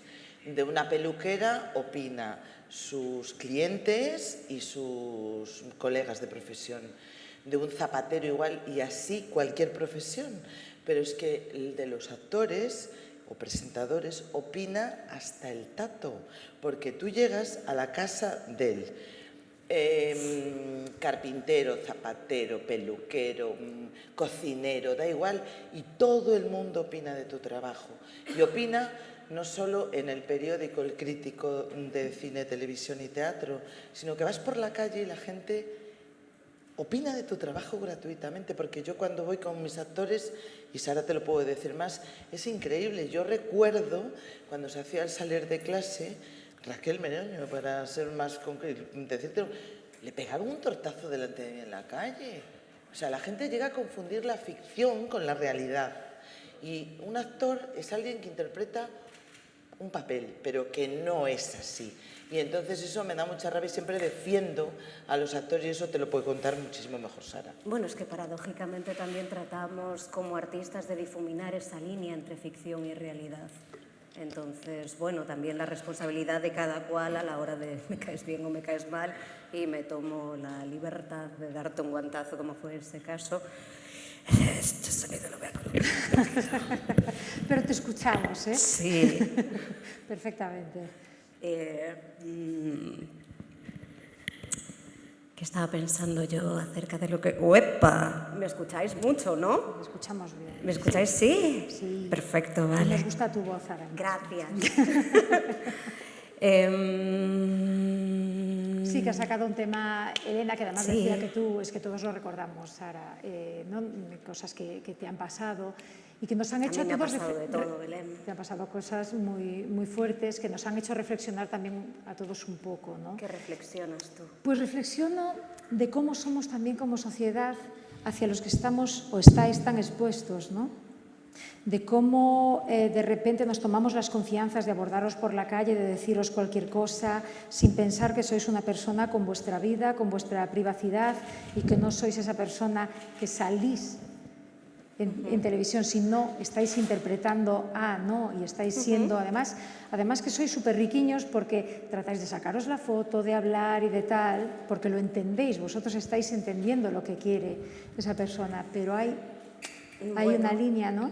Claro, desde luego, hay una línea entre la admiración y el fanatismo, desde Exacto. luego. Sí. ¿No? La definición. Sí, absoluta. Y en eso vosotros entráis también en el cuidado, ¿no? A actores y actrices. Es interesante lo que decía Elena con respecto a la vulnerabilidad, no dijiste. Inseguridad. Sí, hay un trabajo interesante porque, bueno, cuando te hacen una prueba para algo, porque te están valorando para un proyecto, cuando lo que fuere, es un trabajo de equipo. Entonces, se supone que la gente te elige para que algo se cuente a través de ti. Y considero interesante el trabajo de elegirte a ti misma cada día, independientemente de si cuaja o no cuaja una cuestión para ser contada en el entorno de un equipo, que a lo mejor tienes que bendecir por decir que no. Y perdóname, esa es otra cosa, que encima la historia de los castings que ahora se ha hecho, porque antes, cuando yo empecé, que ya hace muchos años, casi 30, pues es verdad que un actor, cuando ya estaba consolidado, nadie le hacía un casting, ya estaba... Ya se daba por hecho que estaba por encima de ciertas cosas, y hoy es ¿no? que hace casting todo el mundo, o sea, entonces es que es un continuo examen y una continua prueba que, bueno, yo no sé Sara, pero muchos de los actores que yo llevo lo llevan fatal las pruebas. O sea, cualquier trabajo lo haría mucho mejor, pero lo de prueba tras prueba, constante examen y constante...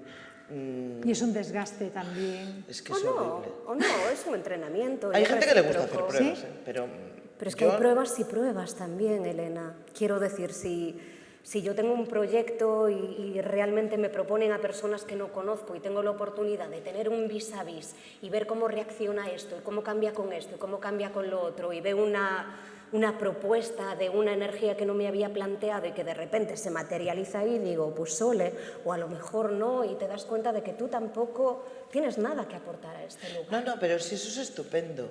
Pero lo peor de todo es que no hacen pruebas. A mí me parece muy bien que hagan pruebas a quien no conocen, pero gente que está... Hombre, yo llevo a María Luisa Merlo, que va a cumplir casi 80, y el otro día me dijeron que tenía que hacer una prueba, y digo, por favor, no...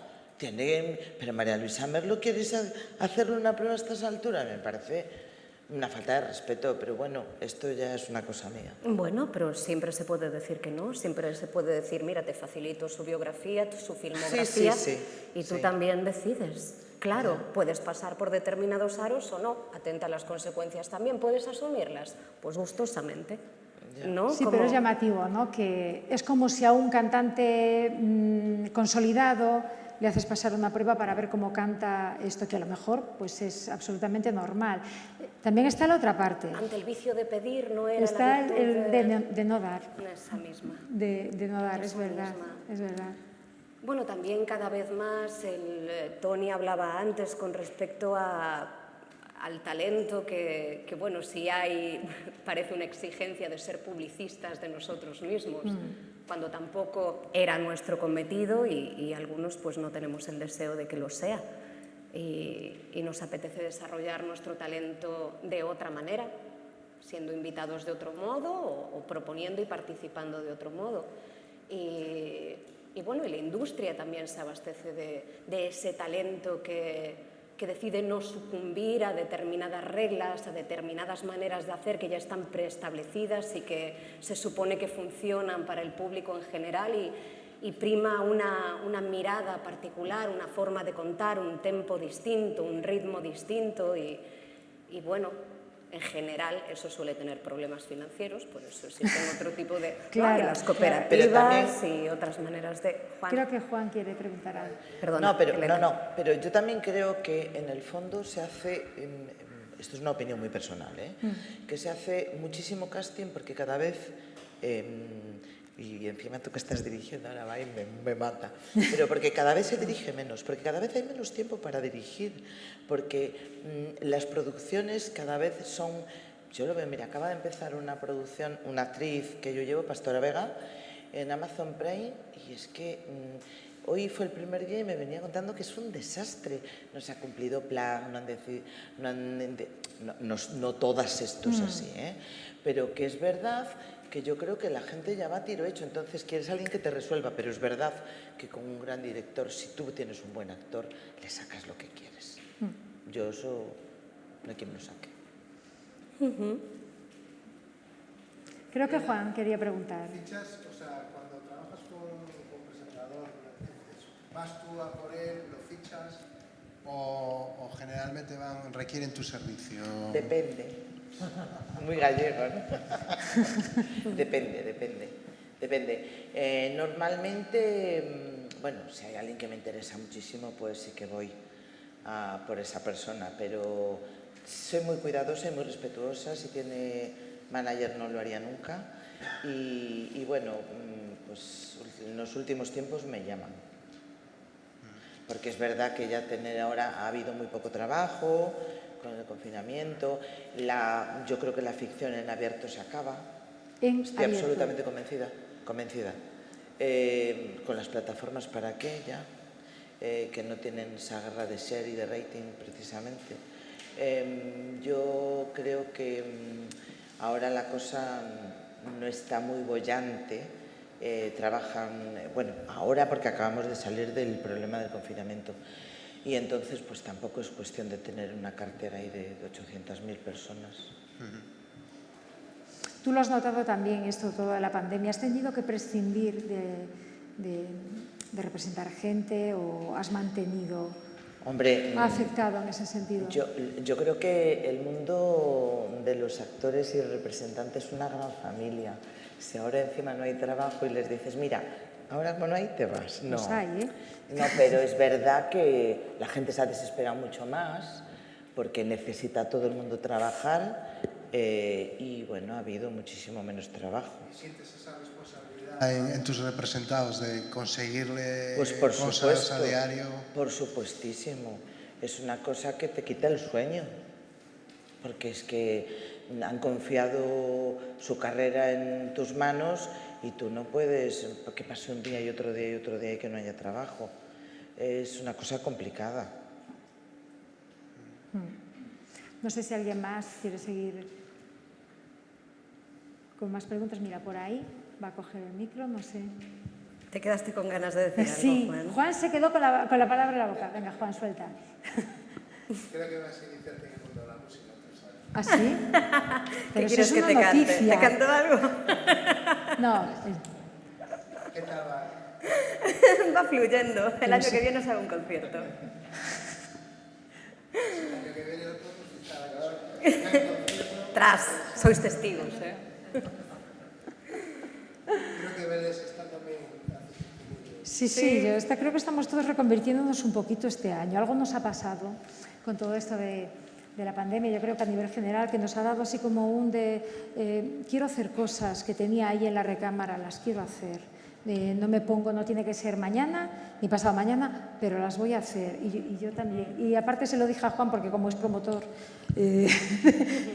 entonces claro, yo le dije, mira, estamos haciendo un grupo de rock.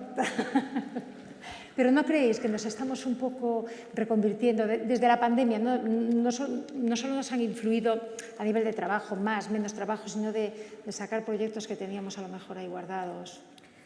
Yo efectos de la pandemia no noto especialmente porque la incertidumbre la he abrazado siempre en la vida y bueno, creo que siempre he estado más o menos relacionada con mi fuero interno en el sentido en el que necesito expresar esto o lo que sea, de qué manera puedo hacerlo, ¿no? Y leñazos con la vida me los he dado constantemente, entonces, bueno, pues quiero decir, las mismas facetas que tenía ganas antes de explorar las sigo teniendo ahora de otro modo. Siento que es más por la edad que por la pandemia. La pandemia, no sé, de otros modos igual me ha afectado. Yo me la he pasado en California la pandemia. Caramba. Yo en Padrón, tampoco se no está mal. Yo también, es lo que te contaba de que cuando hice el cambio, yo ahora mismo estoy haciendo casting para una película venezolana y voy a empezar, mi empresa va a hacer la producción de un teaser que tenemos ahí un medio encargo de Buen Día Producciones, de Antena, y a ver cómo sale la historia, pero estoy totalmente embarcada también en hacer cosas nuevas. Hay que reinventarse. Revolución permanente. Exacto. No sé si hay alguien que veía yo por ahí. Deberíais de aprovechar que está Elena aquí y... Sí, bueno, claro.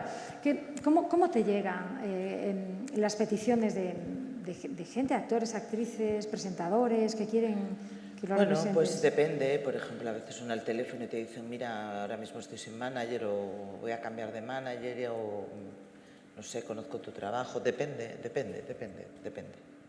Y otras veces eres tú que te enteras que alguien, pues, o por ejemplo, mira, yo he tenido un niño que es estupendo, que empezó en El Rey León con mi hija, que hacía El Rey León, y ese niño cuando lo vi que tenía 7 años, dije, este niño es un gran talento y va a llegar muy alto y bueno, hizo Amar en tiempos revueltos 2 temporadas, ahora acaba de hacer Hit, va a hacer Élite, o sea que... a veces lo ves venir también, sobre todo en gente que empieza, que es la que ya está muy consagrada, ya lo sabes. Yeah. Pero lo bueno es hacer eso, empezar ahí cuando es chiquitico. Y Sara, tú ahora que estás pues, dirigiendo, directora de Escaravana, ¿no? No te pregunta la gente, es algo que os pasa a vosotros, los que bueno, pues gente muy creativa, que dirigís, que actuáis, que hacéis mucho teatro, que tal.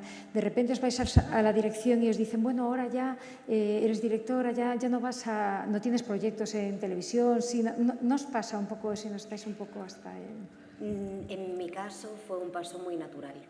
Tenía cosas que quería quitarme, espinas que quería sacarme y la manera de hacerlas, bueno, soy actriz, eso es lo que me nace, expresar a través de mi cuerpo y de mi voz personajes y estar al servicio de una historia y estar al servicio de algo más y descubrirme en esa faceta.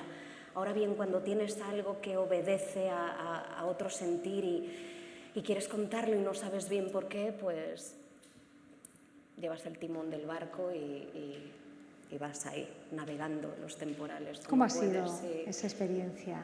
Pues fueron 3 cortos lo que llevé hasta ahora y fueron 3 aventuras. Escaravana fue una buena aventura porque tenía ahí una factura y una producción importantes y las inclemencias del tiempo. Estábamos en la Costa da Morte, hacía unos vendavales del 15, pero bueno, tenemos siempre una idea en la cabeza de algo que queremos contar y luego la realidad se impone y la realidad es lo más interesante que hay, que es lo único que hay. Y bueno, lo miras de una manera y lo miras de otra y bueno, en ese momento me cargué en la edición el 90% del texto por una cuestión de sostén poético, visual, que me pareció suficiente.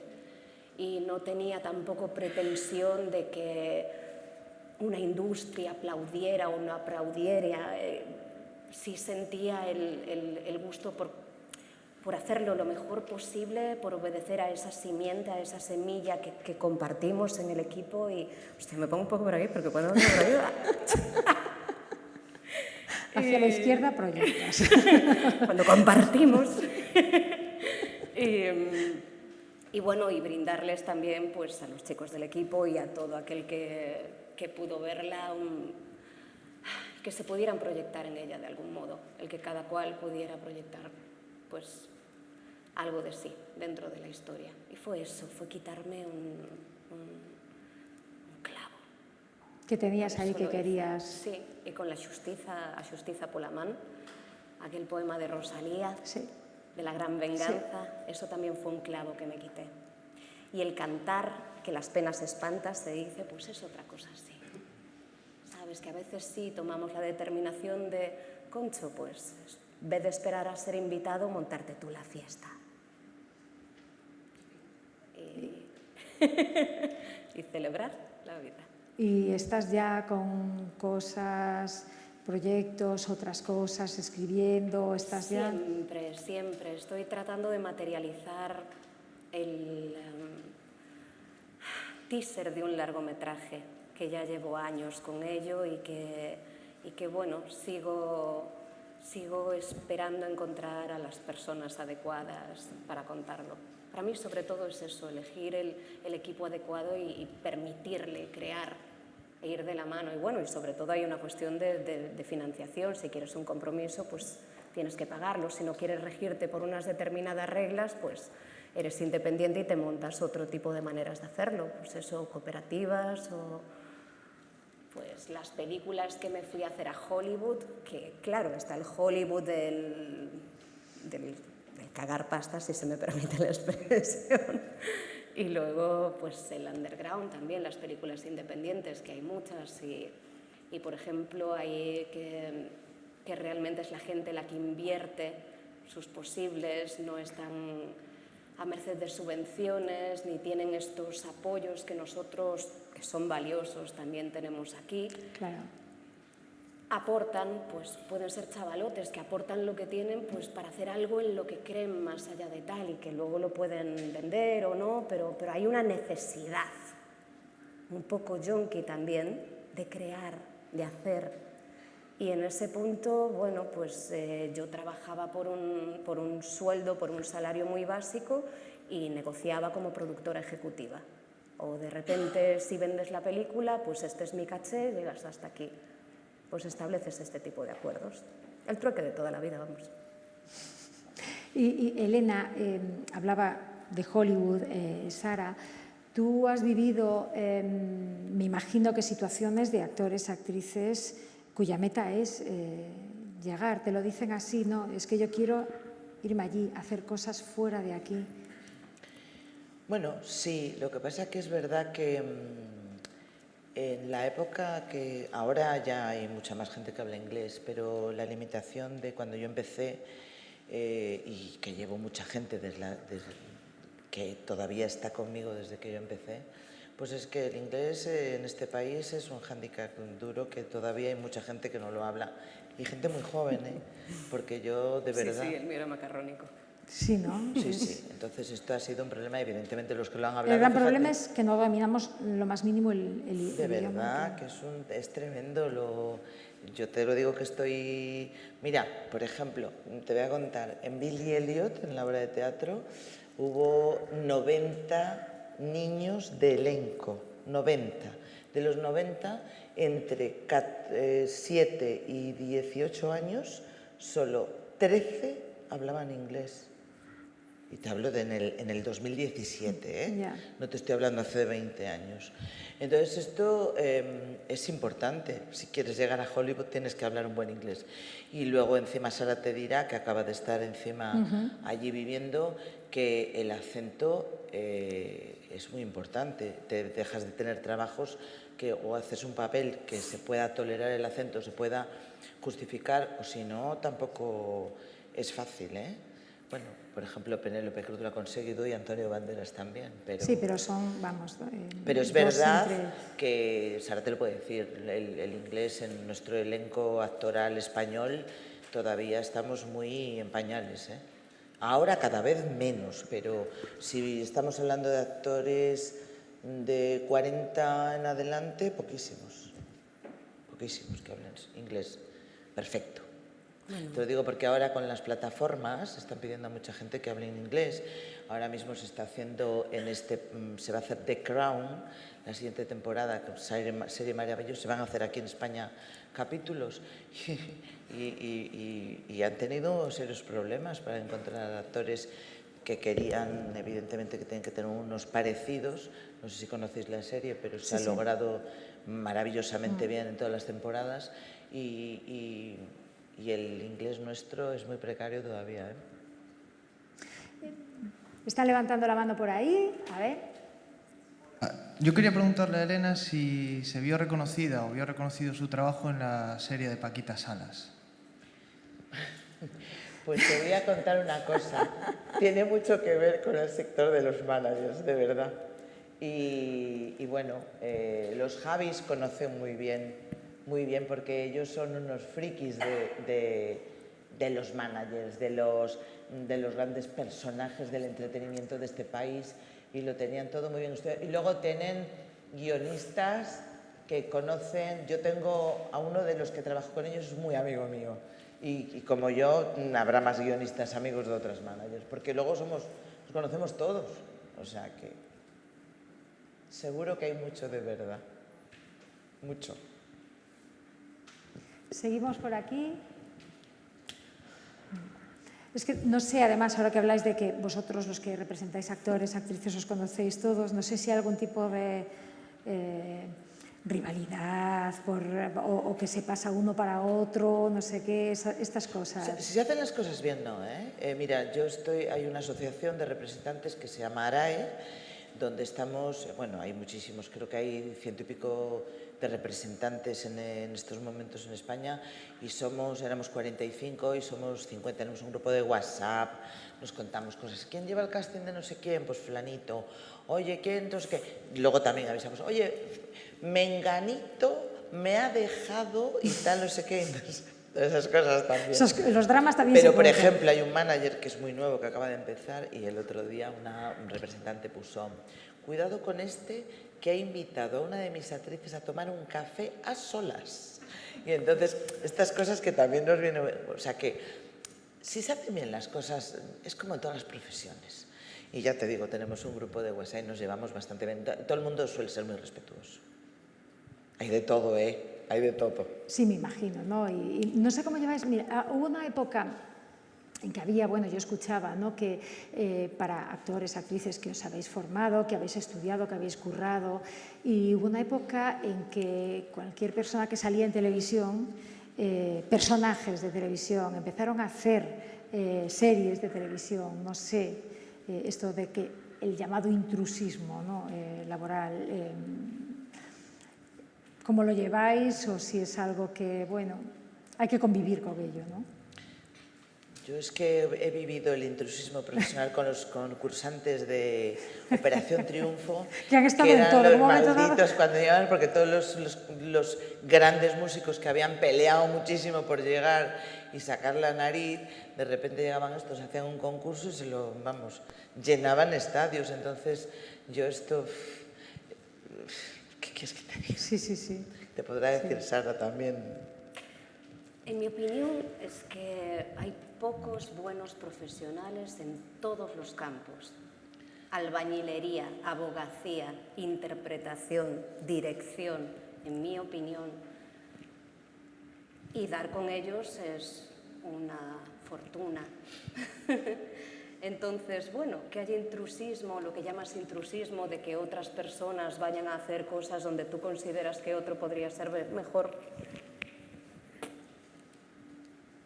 Quiero decir, ¿por qué parámetros se rige esto? ¿Qué es lo que le interesa a esto que se muestre y que lleve su rostro?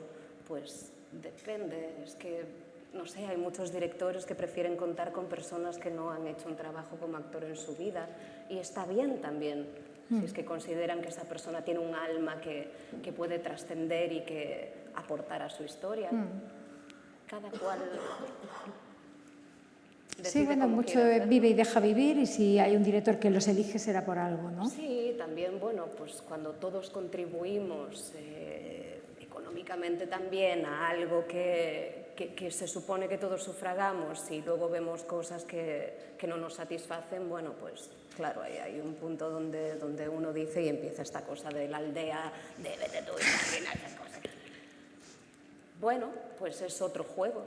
¿Te apetece jugar a eso? Pues estas son las reglas. Bueno, y luego hay una cosa muy importante, que es verdad que hay que tener talento y suerte, pero es verdad que hay una cosa muy interesante que con eso se nace, que es el carisma. Julio Iglesias no era el mejor cantante de este país y mira dónde ha llegado. O sea, yo creo que... Lola Flores no sabe cantar, no sabe bailar, no se la pero pierdan, es claro. algo, ¿sabes? Y sabía, carajo. Yo creo que eso hay que tenerlo, con eso se nace. Yo lo creo. Pues me están diciendo que... Ah, vale. ¿Quieres hacer una pregunta, Belén? Belén, lo que quieras. Haz una pregunta, Belén. No, pensé que me estabais diciendo que estábamos ya llegando a tiempo. Bueno, que estamos así en tiempos. No sé si alguien quiere interactuar con ellas, preguntarle algo, aprovechar si, ¿ves? Estaba por allí, que yo la estaba viendo antes que quería preguntar. Luego en el bar preguntan todos. Hola, Elena, esta pregunta es para ti. Hablabas un poco antes de que sois varios managers, de diferenciaros un poco, que os lleváis bien. Me sorprendió el nombre de tu agencia, ¿no? El papel es tuyo, que es como un mensaje muy potente, ¿no? Pues, ¿en qué buscas marcar la diferencia como agente? ¿Qué puede aportar tu empresa con respecto a otros? ¿En qué marcar la diferencia para un poco poder pues, llevar a los mejores actores, presentadores? Y después, por otra parte, no sé si es un mundo muy de hombres o realmente te fue fácil en ese sentido, pues como manager, ser mujer, pues poder tener un lugar como el que tienes ahora mismo en tu currículum. Bueno, el papel es tuyo es un regalo de Risto que me hizo y estoy encantada porque me encanta el nombre de mi empresa y creo que hay que tener mensaje positivo y que es lo mejor que le puede decir un manager a su actor o a su actriz, el papel es tuyo. Con lo cual estoy encantada del nombre y me siento súper cómoda. Esta es la primera, ¿no? Y la segunda, yo creo que gracias a Dios ya empieza a ser todo un mundo más plural. Pero cuando yo era la directora de management de Endemol, en una empresa muy potente que era Endemol, éramos en el consejo, que creo que éramos 23, había 2 mujeres. O sea que yo creo que este mundo también... ¿Tú conoces alguna directora de cadena? ¿A qué no? Pero gracias a Dios esto también se está pluralizando y está cada vez ahora la directora de Endemol trabajé con ella, que se llama Pilar Blasco y es una gran profesional. Y, por ejemplo, Macarena Rey es la directora de Shane. Entonces ya empieza a haber, pero es verdad que ha costado muchísimo. Era un mundo, pues, pero como todo, casi todos los mundos de grandes directivos de este país, muy, muy masculino. Bueno, y está pasando también un poco lo que hablamos siempre, ¿no? De que cuando las mujeres vamos entrando en cierta edad, a partir de los 40, la dificultad que hay, ¿no? A la hora de trabajar o de que te den papeles. ¿Esto hoy día también es así? Sí. Sí, pero rotundo, ¿no? Sí, pero también pasa en Hollywood, que es la gran meca de la producción audiovisual.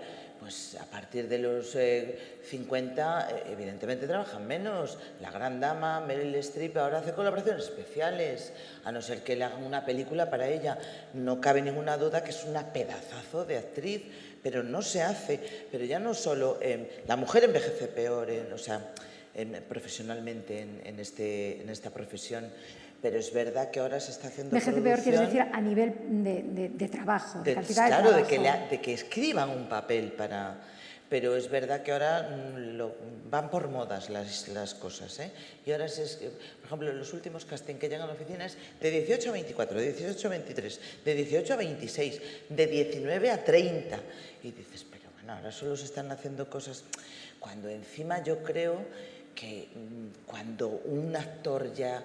Fíjate, una gran actriz ya con 40, 45, que tiene esa profesión y ese pozo y ya ha hecho de todo, ha hecho papeles con viscómica, con registro dramático, que están en la plenitud más absoluta, que es el mejor momento y que es una pena que cada vez se escriba menos. Se escriben colaboraciones especiales, papelito en una serie coral de secundaria, pero es verdad que ocurre eso y es una pena muy grande, pero bueno.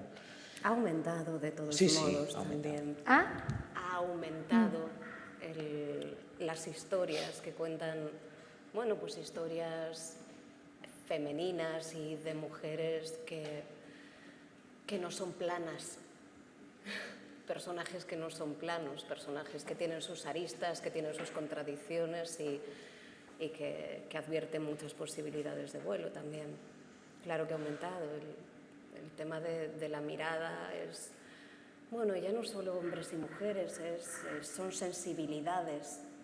A mí, bueno, no sé, yo tengo una opinión al respecto también del tema de la paridad a la hora de que haya más mujeres o más hombres en este grupo, donde cuando es un concurso, tacha los nombres y elige por sensibilidades, por maneras de mirar. Luego hay estadísticas que están interesantes, a mí me encantan las estadísticas, que dicen que nosotras tendemos a hacer más planos cortos y detalles y los tipos en general más planos abiertos, más generales o generalísimos. Bueno, son curiosidades, como que en época de crisis aumenta la venta de pintalabios rojos. A mí me encantan. El caso es sensibilidades a la hora de contar, miradas distintas que nos nutran, que nos identifiquen, que no sean 2 más 2 son 4. Sí, pero ese criterio que tú dices se aplica realmente en la industria a la hora de seleccionar. Me parece que ahora más que antes. Me parece, y bueno, estadísticamente sí es así también. Y yo lo veo que también es así también. Y si quiero buscar historias de mujeres, también las encuentro. Bueno, antes también, en fin, antes también, no sé, siempre estuvo Gina Rowlands, que es muy grande y lo hace muy bien. Yo no sé si estáis de acuerdo, y lo estamos viendo, ¿no? Que hay también un nicho que se ha abierto, que antes no existía o no tanto, como son, gracias a las plataformas, las series, ¿no? Que son como el nuevo cine y vemos primeras figuras, actrices, actores, que antes era impensable de verlos haciendo series o temporadas de series y ahora sí los vemos. Eso es otra forma, ¿no? Bueno, es que también se hace menos cine. Ya. Entonces la gente es su trabajo, su medio de vida, pero se hace menos cine y ahora lo que te decía en abierto se va a quedar el entretenimiento.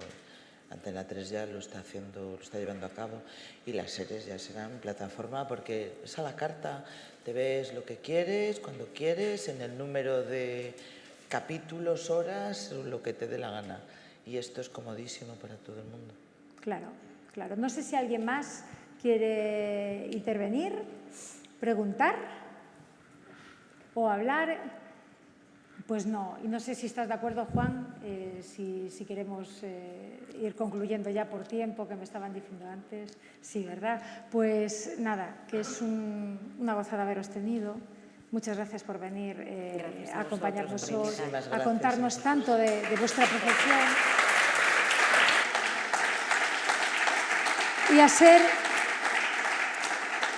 sobre todo, tan auténticas y tan sinceras a la hora de hablarnos, a no venir aquí, nadie de aquí se va con la sensación de que habéis venido a vendernos absolutamente nada, sino a hablar de verdad, como hay que hablar. Muchísimas gracias por participar en esta jornada inaugural. Le vamos a dar un fortísimo aplauso a Sara Casasnovas, Elena Feiceo. Y antes de levantarnos, os recuerdo que mañana, el jueves a las 12 de la mañana, en Ocogo, ¿verdad?, de Muiños, continúan as actividades coa mesa redonda de seños, eventos e valor engadido. Así que agardamos vos a todos mañán e moitísimas gracias por acompañarnos nesta xornada de hoxe. Sentímonos moi queridos. Graciñas.